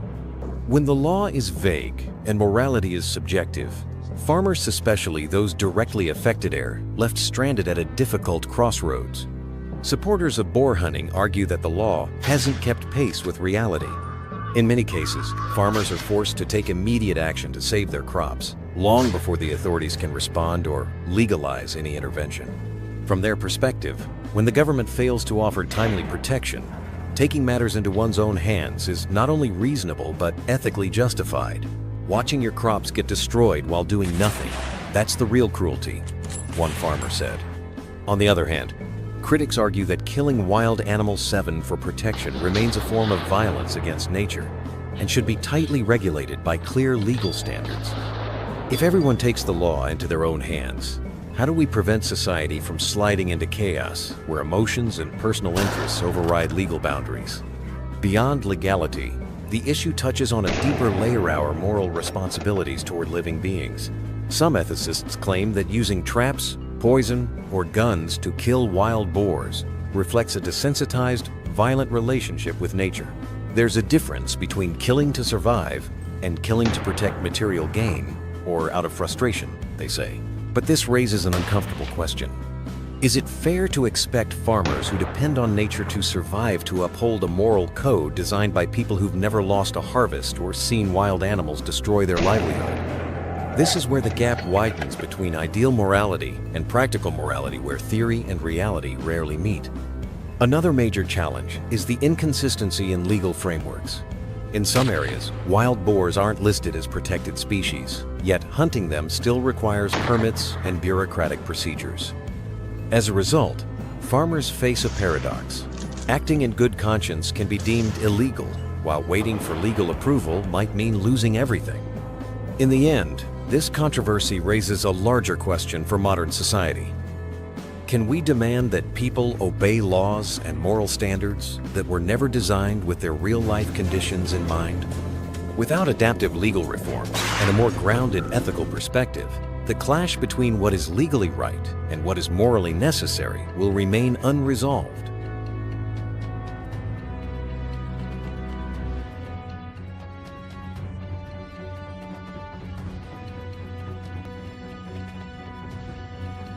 Electric fences or firearms? The heated debate over alternative solutions to invasive wild boars.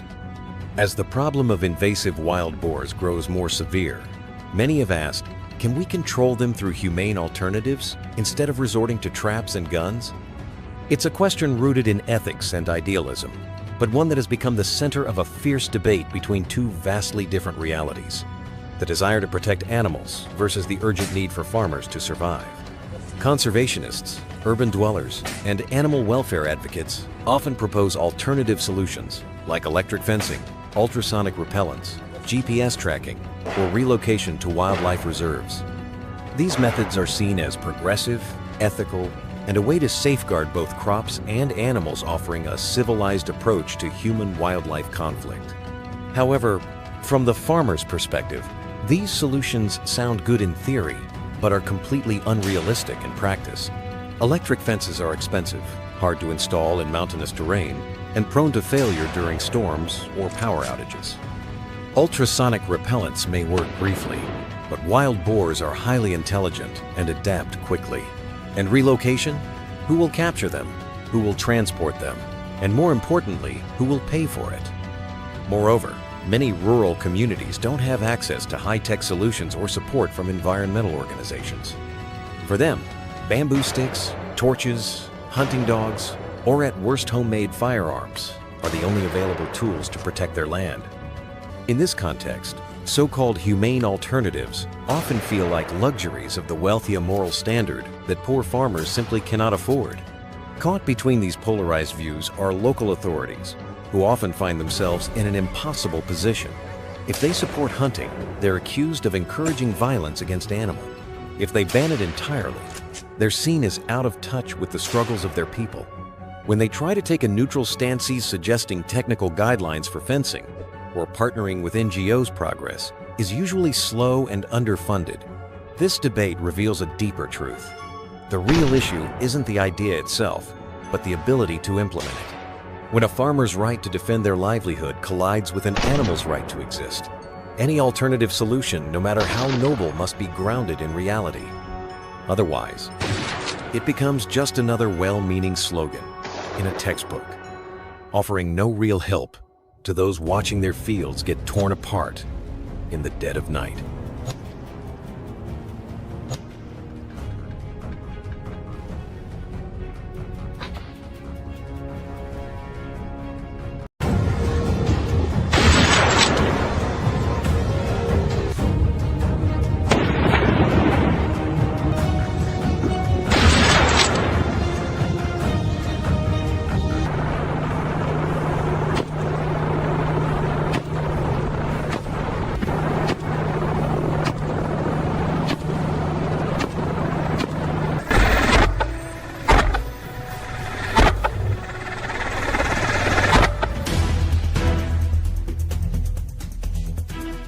Today, we find ourselves deep in the heart of Texasa land, known for its rugged beauty, wide open fields, and proud, hard-working farmers.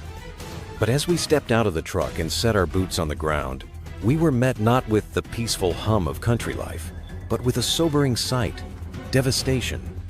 Acres of farmland stretched out before us, but they looked more like a battlefield than a place of harvest. Corn stalks lay shredded and scattered, uprooted from the soil as if a storm had passed through. Trenches and holes marred the earth where pigs had rooted for food. Fencing was torn apart, irrigation lines chewed and twisted, machinery dented and dragged. The air smelled of overturned soil, trampled grass, and loss. This wasn't random. It was calculated destruction left behind by wild hogs that had invaded under the cover of night. The farmers here had done all they could. They'd built stronger fences, used noise deterrents, even stayed up through the early hours trying to keep watch. But it wasn't enough. These hogs were relentless, smart, and well fed off the backs of someone else's hard work. The land bore the weight of their invasion, and so did the faces of the farmers we met, tired, frustrated, and running out of options. Standing there, we didn't need anyone to explain what needed to be done. The damage spoke for itself. It was time to act not out of anger, but out of necessity. Every minute that passed without intervention meant another patch of ground lost, another crop destroyed, another blow to a family that had already given everything to this land. We came here prepared to hunt, but as we took in the destruction, we were reminded once again why this mission matters. It's not just about removing a threat, it's about defending the people who feed this country. And here in Texas, the battle lines were already drawn.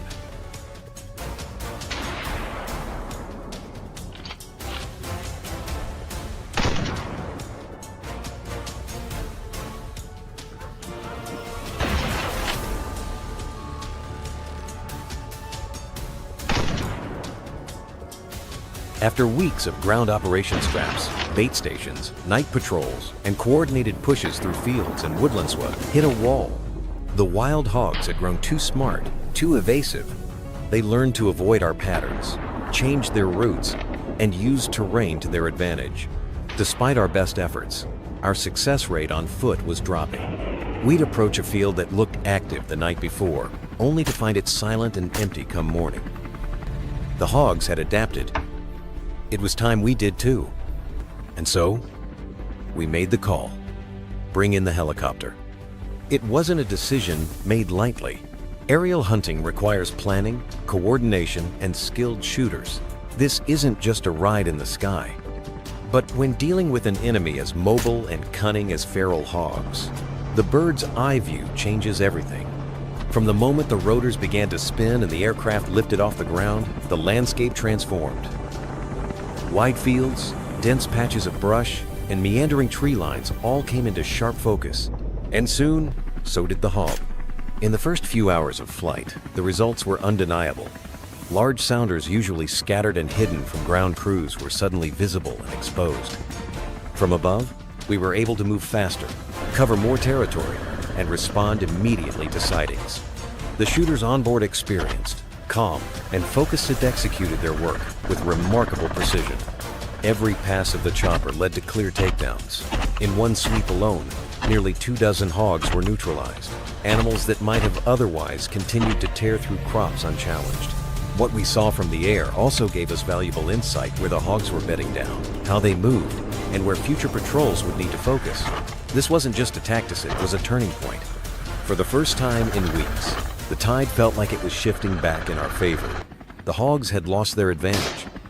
And for the farmers watching from below, the distant echo of rotor blades brought something they hadn't felt in a long time: hope.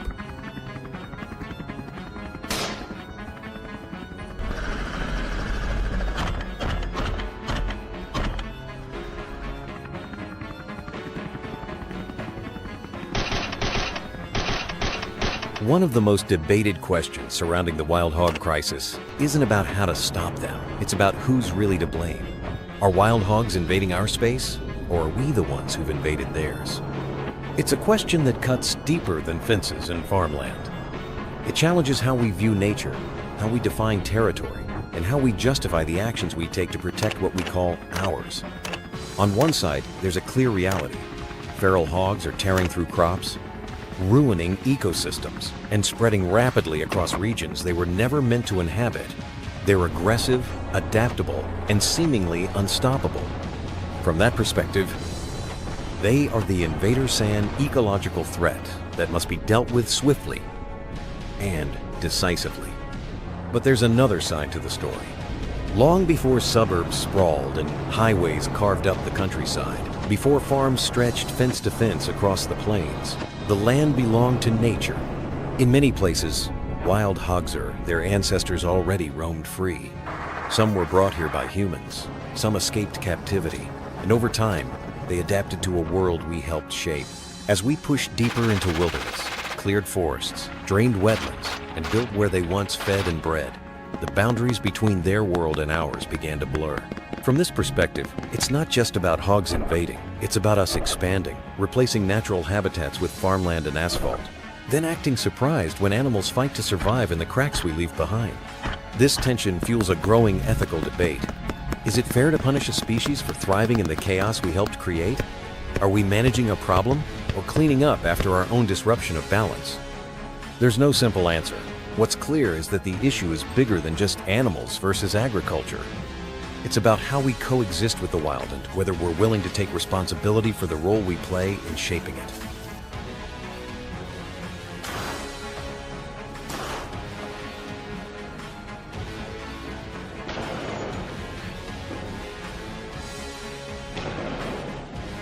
In many cities across the country, the idea of hunting wild hogs sparks outrage and protest. Activists gather in public squares, social media campaigns condemn the practice, and voices rise in defense of animal rights.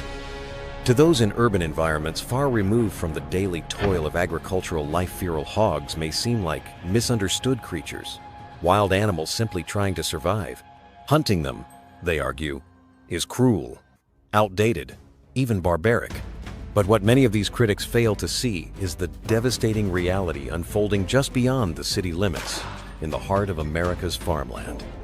Out there, farmers aren't dealing with abstract opinions. They're facing real losses, real threats, and in some heartbreaking cases, total ruin. For these farmers, wild hogs aren't just animals. They're a force of destruction. A single sounder can tear through acres of crops overnight, leaving behind nothing but broken plants and bare soil. Months of hard work planting, watering, tending can be undone in hours. Some farmers have watched helplessly as their entire season's harvest was wiped out in a single week.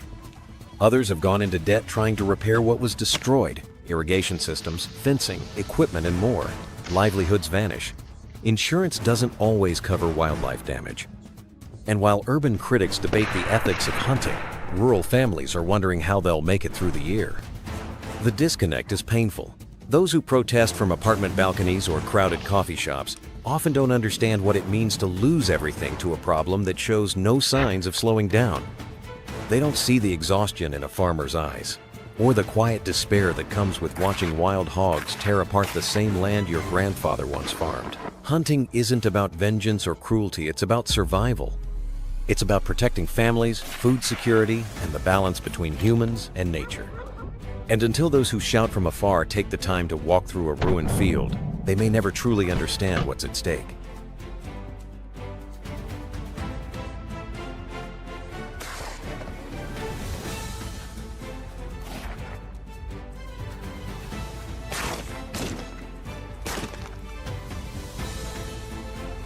When wild hog populations grow unchecked, they don't just become a nuisance, they become a national threat. These animals reproduce at an astonishing rate. A single sow can give birth to 2 litters a year, with each litter producing anywhere from 6 to 12 piglets. Do the math, and it's easy to see how a small population can explode into the thousands in just a matter of months. And unlike many other invasive species, wild hogs are not restricted by environment or diet. They thrive in forests, fields, swamps, suburbs, anywhere there's food and cover.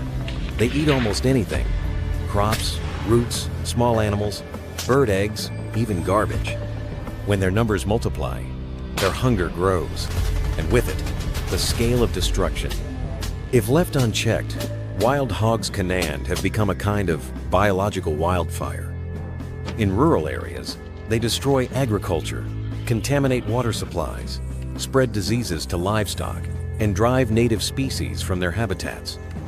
In urban fringes, they've been known to root up public parks, attack pets, cause vehicle collisions, and even confront humans. And as their range expands, so does the cost of their damage. In the United States alone, estimates suggest that wild hogs cause more than $2.5 billion in agricultural and ecological losses every year. That number is rising fast. This isn't just a local problem. If allowed to continue, it can evolve into a full-blown national crisis and ecological pandemic with no natural boundaries. Whole regions could be stripped of their farming viability. Native wildlife populations could collapse. Public safety could be compromised. And the longer we wait to act, the harder it becomes to turn the tide. That's why controlling feral hogs isn't just important, it's urgent. Without intervention, their population surge could spiral into something we've never seen before. A living, breathing plague with tusks and hooves. It's not fear, mongering its reality. The time to stop the outbreak is now, before it reaches a point where no fence is high enough, no field safe enough, and no remedy strong enough to undo the damage. As the final light of the day fades and the dust of another intense hunt begins to settle, we wrap up our mission not just with success, but with a sense of accomplishment and awe. It's been a long, grueling effort across rugged fields and frozen ground, through thickets and tree lines, under the burning sun and into the shadows of dusk. And now, to bring it all to a close, we invite you to witness some of the most impressive moments of the day in entirely different style of wild hog hunting, precision takedowns using modern archery. There's something deeply primal yet incredibly advanced about hunting wild hogs with a compound bow. It's not about overwhelming firepower or brute force, it's about skill, timing, and absolute control. In a world of rifles and helicopters, the bow represents the purest form of pursuit. And when done right, it's nothing short of breathtaking. With high-tech sights, razor-sharp broadheads, and silent draws, our archers move with patience and purpose, sometimes tracking a single hog for hours before releasing a single arrow. You'll see shots taken from the edge of the woods, perfectly placed for clean, ethical takedowns. You'll see hogs spotted through brush, with the help of thermal cameras, and then approached slowly, silently, step by careful step. You'll see the bowstring tighten, the breath pause, and the arrow fly with near-silent precision, finding its mark with stunning accuracy. These aren't random lucky shots. These are moments built on experience, discipline, and respect for the hunt. So sit back, watch closely, and appreciate a side of hog hunting that combines ancient technique with modern innovation. It's the perfect way to end the day one final display of mastery.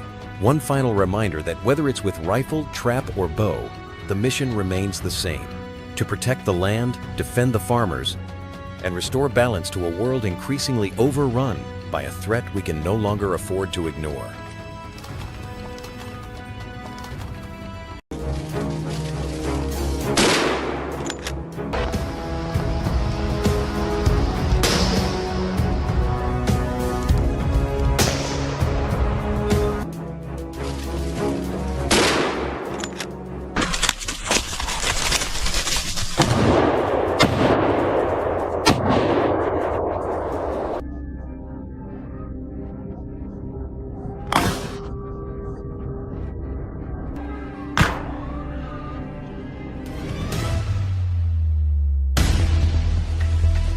As you've seen throughout this journey, the wild hog invasion is no minor inconvenience. It's a full-scale agricultural disaster. These animals are not just wandering through fields or nibbling at the edges of crops. They are tearing entire farms apart, destroying months of labor in a single night, and leaving behind a trail of devastation that stretches across counties and states. For the farmers, this isn't about losing a few ears of corn or a patch of wheat, it's about losing their livelihood. Entire harvests are being wiped out, equipment is being damaged, land is being degraded. And with each passing season, the situation only grows worse. That's why we've had to respond with force. Not because we want to, but because we have to. We've reached a point where gentle deterrence and passive solutions no longer work. The hogs have grown too smart, too aggressive, and too numerous. If we don't act decisively, if we don't meet this crisis with the seriousness it demands, then the damage will continue to spread, swallowing more farms, more communities, and more futures. Our hunts are not taken lightly. Every operation is carefully planned and executed with precision, ethics, and the safety of both people and animals in mind. We use technology from drones to thermal scopesto, minimize suffering, and maximize effectiveness. And while some may view our approach as harsh, they haven't stood in a farmer's boots, staring at a ruined field at sunrise. They haven't seen the toll it takes, mentally and financially, when a season's worth of work is turned into nothing overnight. We don't hunt for sport, we hunt to protect. And as long as wild hogs continue to destroy the land that feeds our nation, we will continue to take action. Because doing nothing is not an option, and the cost of inaction is simply too high.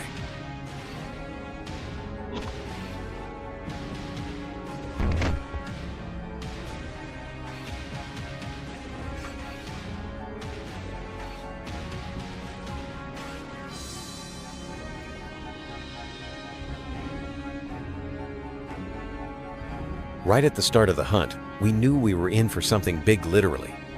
As we moved into the first stretch of land, it didn't take long before we spotted them. Massive wild hogs, some of the biggest we'd encountered in weeks. These weren't your average-sized pigs. These were full-grown, battle-hardened boars, easily tipping the scale at over 300 pounds. Their size alone was intimidating: thick, muscular frames, long tusks, and eyes that scanned the terrain with uncanny awareness. You could feel the tension in the air. One wrong move, and they'd bolt, or worse, charge. But we were ready. This wasn't our first time, and it certainly wouldn't be our last. What made the difference today wasn't just firepower, it was teamwork. Every member of our group knew their role. We moved like a unison, pushing from the flanks, others covering escape paths, and sharpshooters taking position with clear sight lines. Communication was fast, calm, and precise. No yelling, no confusion, just the kind of smooth coordination that comes from experience and mutual trust.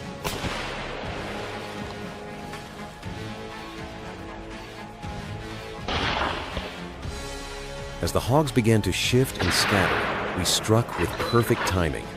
One by one, they dropped clean, efficient takedowns. No panic, no chaos, just control. Every successful shot was a result of multiple people doing their jobs flawlessly. One spotting, another lining up, another holding the line to keep the herd from slipping away. Within the first hour, we had already brought down a surprising number of targets, and each one was a heavy hitter, the kind of hog that could rip through a field in a matter of minutes if left unchecked. The energy was high, but focused. We knew this was only the beginning, but starting strong gave us the momentum we needed. It reminded us that while hunting wild hogs is no easy task, the bond between teammates, our shared purpose and discipline can turn a difficult challenge into a coordinated success. And on days like this, that unity makes all the difference.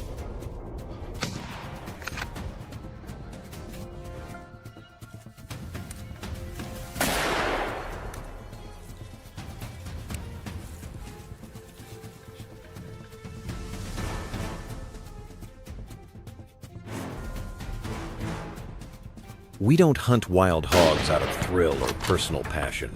This isn't about satisfying a hobby or chasing adrenaline. It's about stepping up to a responsibility we've come to understand all too well.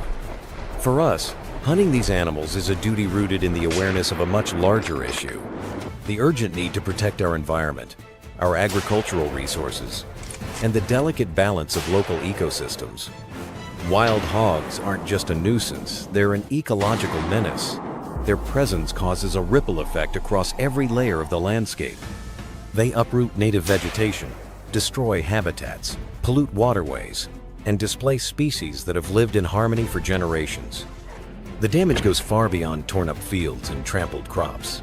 In areas where wild hogs thrive, native animals like ground-nesting birds, reptiles, and even deer populations suffer. Wetlands are drained and muddied. Fragile soil structures are destroyed. and invasive plant species take hold in the chaos left behind. And as if that weren't enough, wild hogs also serve as carriers of serious diseases, many of which can be transmitted to livestock, pets, and in some cases, even humans. Left unchecked, their spread becomes not just a threat to farms, but to biodiversity and public health itself. That's why we take this work so seriously. We hunt not for sport, but for stewardship. We understand that every hog we remove is a step toward restoring the land to its natural balancia, step toward giving native wildlife a fighting chance, and toward protecting the resources that sustain communities. This isn't a job we celebrate with high fives and trophies. It's one we take on with quiet resolve, knowing full well that if we don't act, the damage will only grow worse. In the end, our actions aren't about pleasure, they're about preservation. Because true respect for nature doesn't just mean admiring it from afar. It means defending it when it's under threat, even when the work is hard, messy, and misunderstood.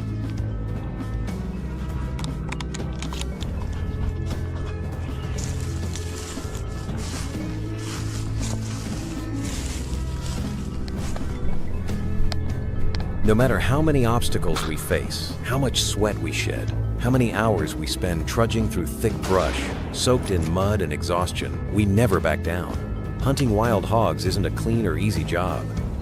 It's physically demanding, mentally exhausting, and sometimes downright dangerous. These animals aren't passive targets.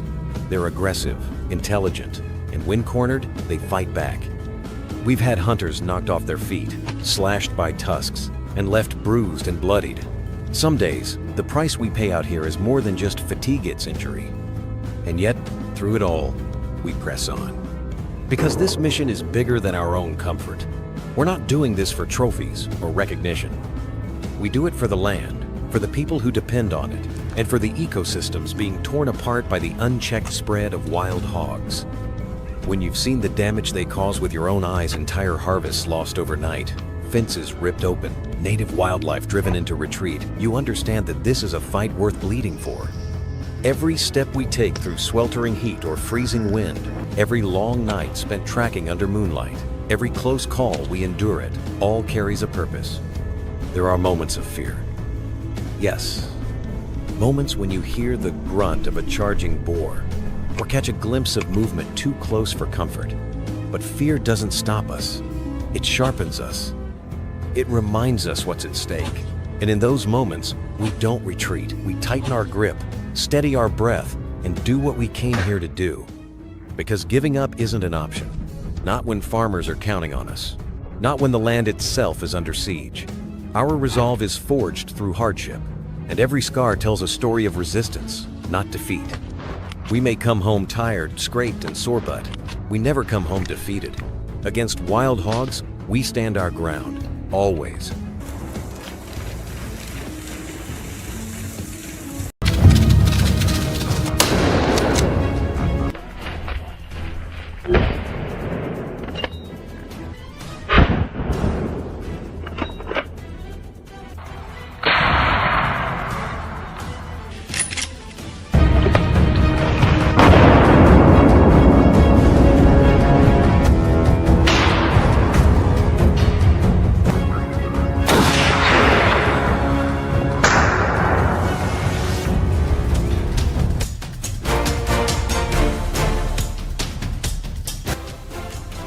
It was almost impossible to believe what we saw with our own eyes. Today we arrived in Oklahoma, expecting damage, yes, but nothing could have prepared us for the scale of devastation that greeted us. The wild hogs had already made their presence known here, and what they left behind was nothing short of shocking. As we stepped onto the land, we found ourselves standing in the middle of what looked more like a battlefield than a working farm. Fields that should have been rows of green and gold were now shredded, dug up, and turned inside out. Deep ruts carved by hooves cut through the soil like scars. Crops were either missing or flattened. Irrigation lines were ripped up like spaghetti, and fences once sturdy and proud were snapped from twigs. The destruction wasn't isolated to one area. It stretched across property lines, across entire communities. What made it even more disturbing was how methodical it seemed. These hogs didn't just pass through. They had rooted, dug, fed, and torn apart everything they touched. You could see the chaos in the way the ground had been churned, section by section, row by row, like they knew exactly where to strike to do the most damage. The farmers we met were exhausted. Some were angry. Others were just stunned, too tired for rage, too defeated for hope. Many had spent months nurturing these fields, only to watch it all vanish in a matter of months. We've seen destruction before, but Oklahoma was different. It was personal. It felt like the land itself was crying out for help. These hogs didn't just destroy crops, they shattered livelihoods. And for us, that was all the motivation we needed. The hunt wasn't just a response, it was a necessity. The people here had suffered enough. Now, it was our turn to strike back not just with rifles and tactics, but with purpose, unity, and the resolve to make sure this level of devastation doesn't happen again. Not here, not anywhere.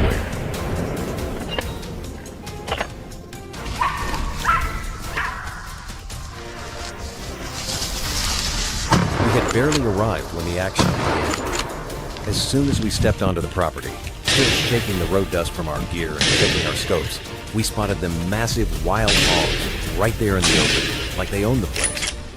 These weren't small, scrappy stragglers either. These were giants, thick, heavy-bodied, with tusks that gleamed in the morning light and shoulders that could plow through brush like a bulldozer. It was a shocking sight, so many of them, so bold, roaming freely across fields they had already started to tear apart. Some were grazing, others were rooting aggressively into the soil, flipping it up as if daring someone to stop them. And that's exactly what we were there to do. Without hesitation, we dropped to position. Our team moved quickly but calmly, spreading out to form a wide angle, communicating with quiet hand signals honed through experience. These first few minutes are always crucial on the wrong move, and the entire sounder could vanish into the brush, leaving only churned up earth behind. But today, luck and preparation were on our side. The hogs were distracted, perhaps overconfident from weeks of unchecked damage. In just moments, we had lined up clear shots. The first boar dropped instantly clean, ethical, and efficient. Another tried to run, but was intercepted before it reached the tree line.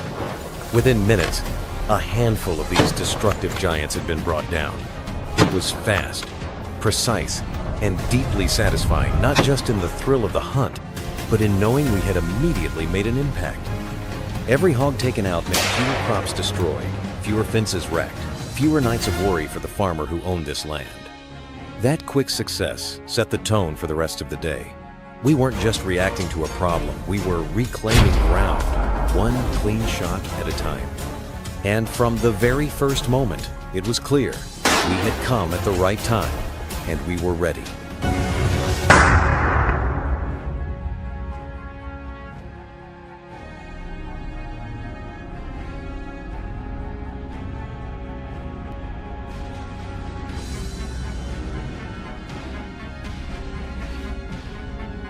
Today was one of those rare days when everything just seemed to fall into place. From the moment we set foot on the land, it felt like luck was riding with us. The weather was clear. The wind shifted perfectly in our favor. And the hogs, normally elusive, clever, and quick to scatter, were unusually active and exposed.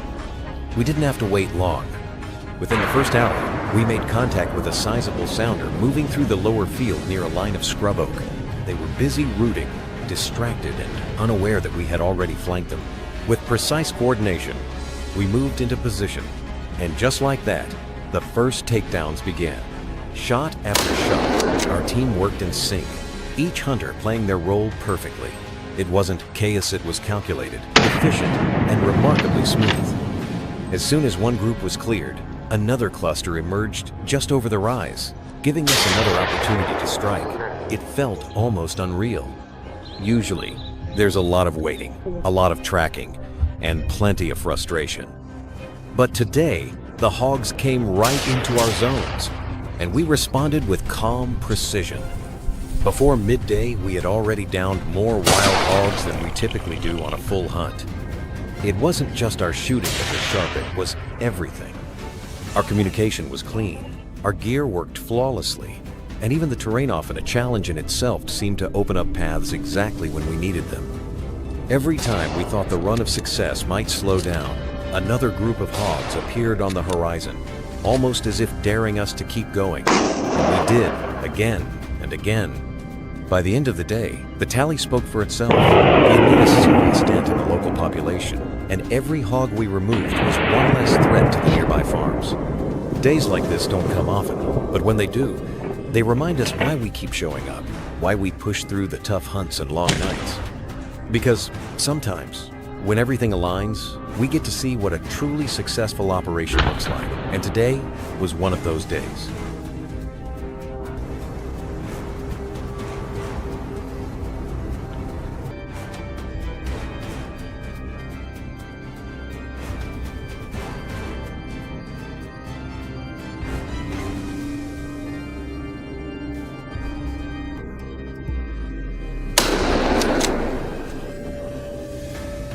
About a week later, our mission brought us far north to the vast, frozen wilderness of Alaska. The moment we arrived, we knew this hunt would be nothing like the others. The entire landscape was blanketed in thick snow, with drifts piling waist-deep in places and temperatures dropping well below freezing. The air was sharp enough to sting your lungs, and every step through the snow felt like dragging concrete. In this icy terrain, every movement required twice the effort and 3 times the patience. And the wild hogs? They were still here tougher, more cautious, and harder to reach than ever. Unlike the open fields of Texas or the brushy woods of Oklahoma, Alaska's terrain is a challenge all its own. Deep snow-muffled sound that made visibility difficult. Every ridge, every patch of forest, every depression in the land could conceal a hidden group of hogs waiting in silence. The cold affected everything: our weapons, our gear, even our bodies. Fingers went numb quickly, optics fogged up, and boots filled with snow no matter how tightly they were sealed. Just navigating through the terrain to find tracks was an ordeal, let alone getting close enough for a shot. And yet, the signs were there. Rooted up patches near thickets, fresh trails pressed into the snow, and the occasional deep grunt carried by the wind. We knew they were close, just out of reach, buried in the natural fortress of Alaska's frozen wilderness. The hogs had adapted to the cold, using the snow for camouflage and shelter. They moved slowly, deliberately, avoiding open spaces and sticking to the thickest cover. It made our approach painfully slow and mentally taxing, but we pressed on. Step by step, we carved a path through snowbanks and frostbitten branches, determined to finish what we started. The conditions were brutal, but the mission hadn't changed. The farmers in Alaska faced the same threats as those in warmer states. And their fields, though frozen now, still needed defending. This wasn't just a hunt anymore. It was a test of endurance, of grit, and of our unwavering commitment to protect the land, no matter the season, no matter the storm.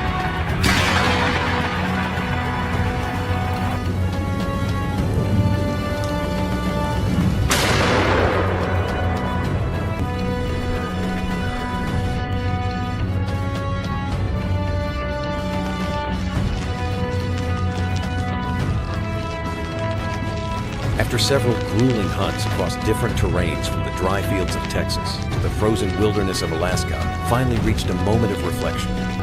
Looking back on everything we endured, every challenge we faced, and every mile we covered, one thing was clear: our efforts had paid off. Over the course of just a few missions, we had managed to bring down nearly 100 wild hogs, many of them full-grown, massive, and dangerously destructive. These weren't just numbers. Each hog represented one less threat to a farmer's harvest, one less predator tearing through fences, water sources, and native habitats. For us, that's what counted. The results weren't just impressive, they were hard. Every single hog on that list came through teamwork, precision, and relentless determination. From early morning stakeouts to midnight tracking in below-zero temperatures, we pushed through fatigue, injury, and brutal weather to protect the land and the people who work it.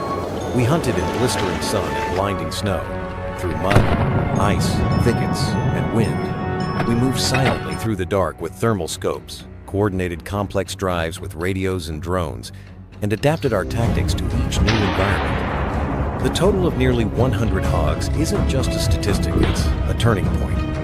It's a message to every farmer, rancher, and landowner out there who has felt overwhelmed by this crisis. You're not alone, and this threat can be pushed back.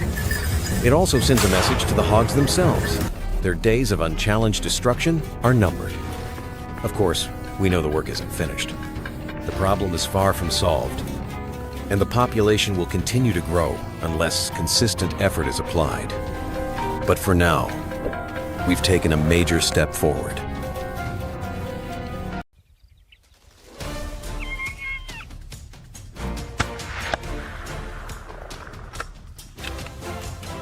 Coyotes are no longer just a rural problem. In the past, coyotes were seen as elusive creatures of the wild, living far from human civilization in the remote deserts, grasslands, and open ranges of North America. However, in recent decades, that picture has changed dramatically. Thanks to their remarkable adaptability, these wild canines haven't just survived in modern times. They've thrived in urban environments, places once thought to be the exclusive domain of humans. Today, seeing a coyote in a suburban neighborhood, city park, or even your own backyard is no longer rare. Residents of large metropolitan areas such as Los Angeles, Denver, Phoenix, and even Chicago have become increasingly familiar with these unexpected visitors. Coyotes often slip into quiet neighborhoods during the early morning or late evening times, when human activity is low and the streets are calm, perfect conditions for foraging. At first, they may target spilled trash, pet food left outdoors, or fallen fruit in gardens. But over time, as they learn there's little to fear, they become bolder, stalking small pets, and in rare cases, approaching unsupervised children. With high reproductive rates, a single female coyote can give birth to 5 to 9 pups annually. This contributes to a rapid population boom in suburban zones where natural predators are scarce and food is abundant. These animals aren't afraid of porch lights, cars, or even human voices. They've adapted to live among us often without being noticed until a chicken goes missing, a cat doesn't come home, or a small dog is found with serious injuries. This quiet yet dangerous infiltration has forced suburban residents who once considered themselves far removed from wildlife threats to rethink how they protect their pets. What was once thought of as a distant Wild West problem has become a very real backyard reality, with coyotes weaving silently between neatly mowed lawns and white picket fences. The coyote, a patient and intelligent predator. Unlike many wild predators that rely on brute force or instinctive aggression, the coyote is known for its patience, cunning, and calculated strategies. It doesn't charge blindly at prey. Instead, it observes, waits, and learns human behavior before making a move. That's why many pet attacks aren't random. They're the result of deliberate, long-term surveillance. For example, a coyote might quietly watch a household for several days, studying the times when the dog is let out, where the chicken coop is located, or when the balcony door is left open in the early morning.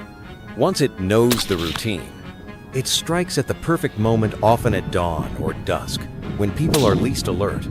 These attacks are usually silent and sudden, leaving pet owners with no time to react. What's even more alarming is that coyotes don't always hunt alone. While you may only spot a single one, in reality, they often travel in loose groups and use coordinated strategies. One may act as a decoy to draw attention, while another approaches from a hidden angle. This explains why even the most alert dogs can fall victim to surprise attacks, and why survival is unlikely without immediate human intervention. Many pet owners have shared stories of stepping away for just a few minutes, only to return and find their small dog gone, snatched over a backyard fence they thought was secure. With the ability to leap nearly 6 feet high and climb with agility, an ordinary fence poses little challenge to a hungry coyote.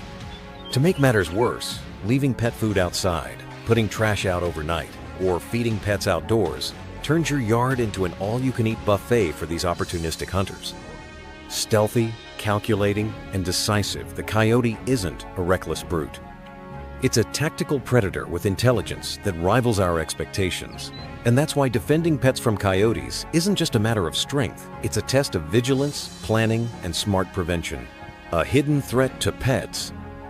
The silent predator next door. For many urban pet owners, coyotes may still seem like a distant concern, or worse, an underestimated one. There's a common belief that cats are agile, dogs will bark and defend themselves, and a fenced yard is protection enough. But the harsh reality is, Most pets attacked by coyotes do not survive, whether they're cats or dogs, whether they're in the front yard or backyard, even if their owners are nearby. Cats are especially vulnerable. With their instinct to roam, climb, and explore at night, they often venture outdoors unsupervised, the perfect opportunity for a coyote to strike. Many cats vanish without a trace, no blood, no noise, leaving only an empty porch and a sinking feeling when the owner realizes something is wrong. As for dogs, the risk depends heavily on size and habits. Small breeds like Chihuahuas, Pomeranians, miniature poodles, or Shih Tzus often stand no chance in a surprise attack. Even medium-sized dogs like Corgis or Beagles can be seriously injured if not rescued immediately. A full-grown coyote can snatch a 20-pound dog over a fence and disappear into the dark in under a minute. The danger doesn't end with the attack itself. Many dogs that survive such encounters are left traumatized, unable to sleep, jumpy at every noise, and fearful of going outside. Owners, meanwhile, carry the weight of guilt and grief, often blaming themselves for looking away just a moment too long.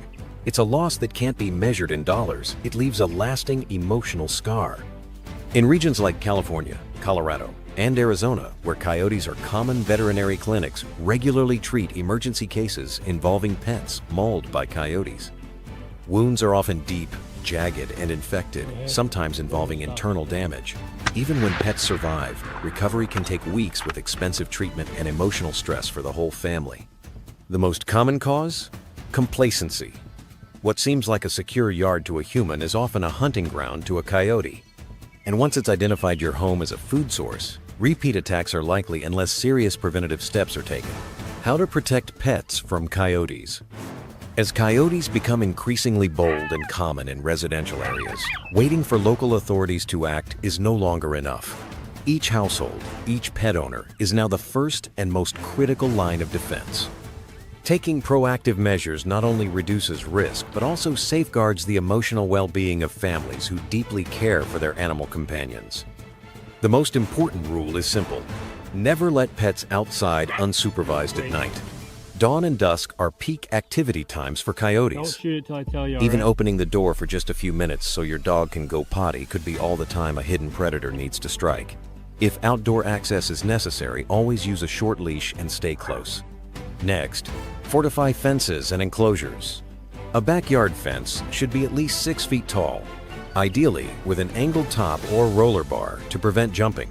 Chicken coops or small livestock enclosures should be reinforced with durable wire mesh and buried at least 8 to 12 inches underground to stop digging. What seems like a small gap to you could be a perfect entry point for a nimble coyote. Third, keep your yard clean and scent-free. Avoid leaving leftover food, bones, fallen fruit, or unattended pet food outside overnight. These odors don't just attract coyotes, they draw in rodents and other small animals, which in turn attract larger predators. Adding motion-activated lights, alarm systems, or security cameras can help you detect unusual activity. Some advanced systems even emit high-frequency sounds that deter coyotes once they're detected on your property. These tools can serve as an early warning and potentially scare them away before an incident occurs. Finally, be mindful of how you walk your dog, especially near wooded areas or open land. Never let pets roam off-leash, no matter how safe the area may seem. Use a sturdy, short leash and keep your pet within reach at all times. If you encounter a coyote, do not run. Instead, raise your arms, make loud noises, and back away slowly while keeping your pet close and calm. No method is foolproof, but combining multiple preventive strategies can significantly reduce the risk of a pet falling victim. In an age when coyotes no longer fear humans, the owner's vigilance is the final line of defense between a predator and our beloved four-legged companions.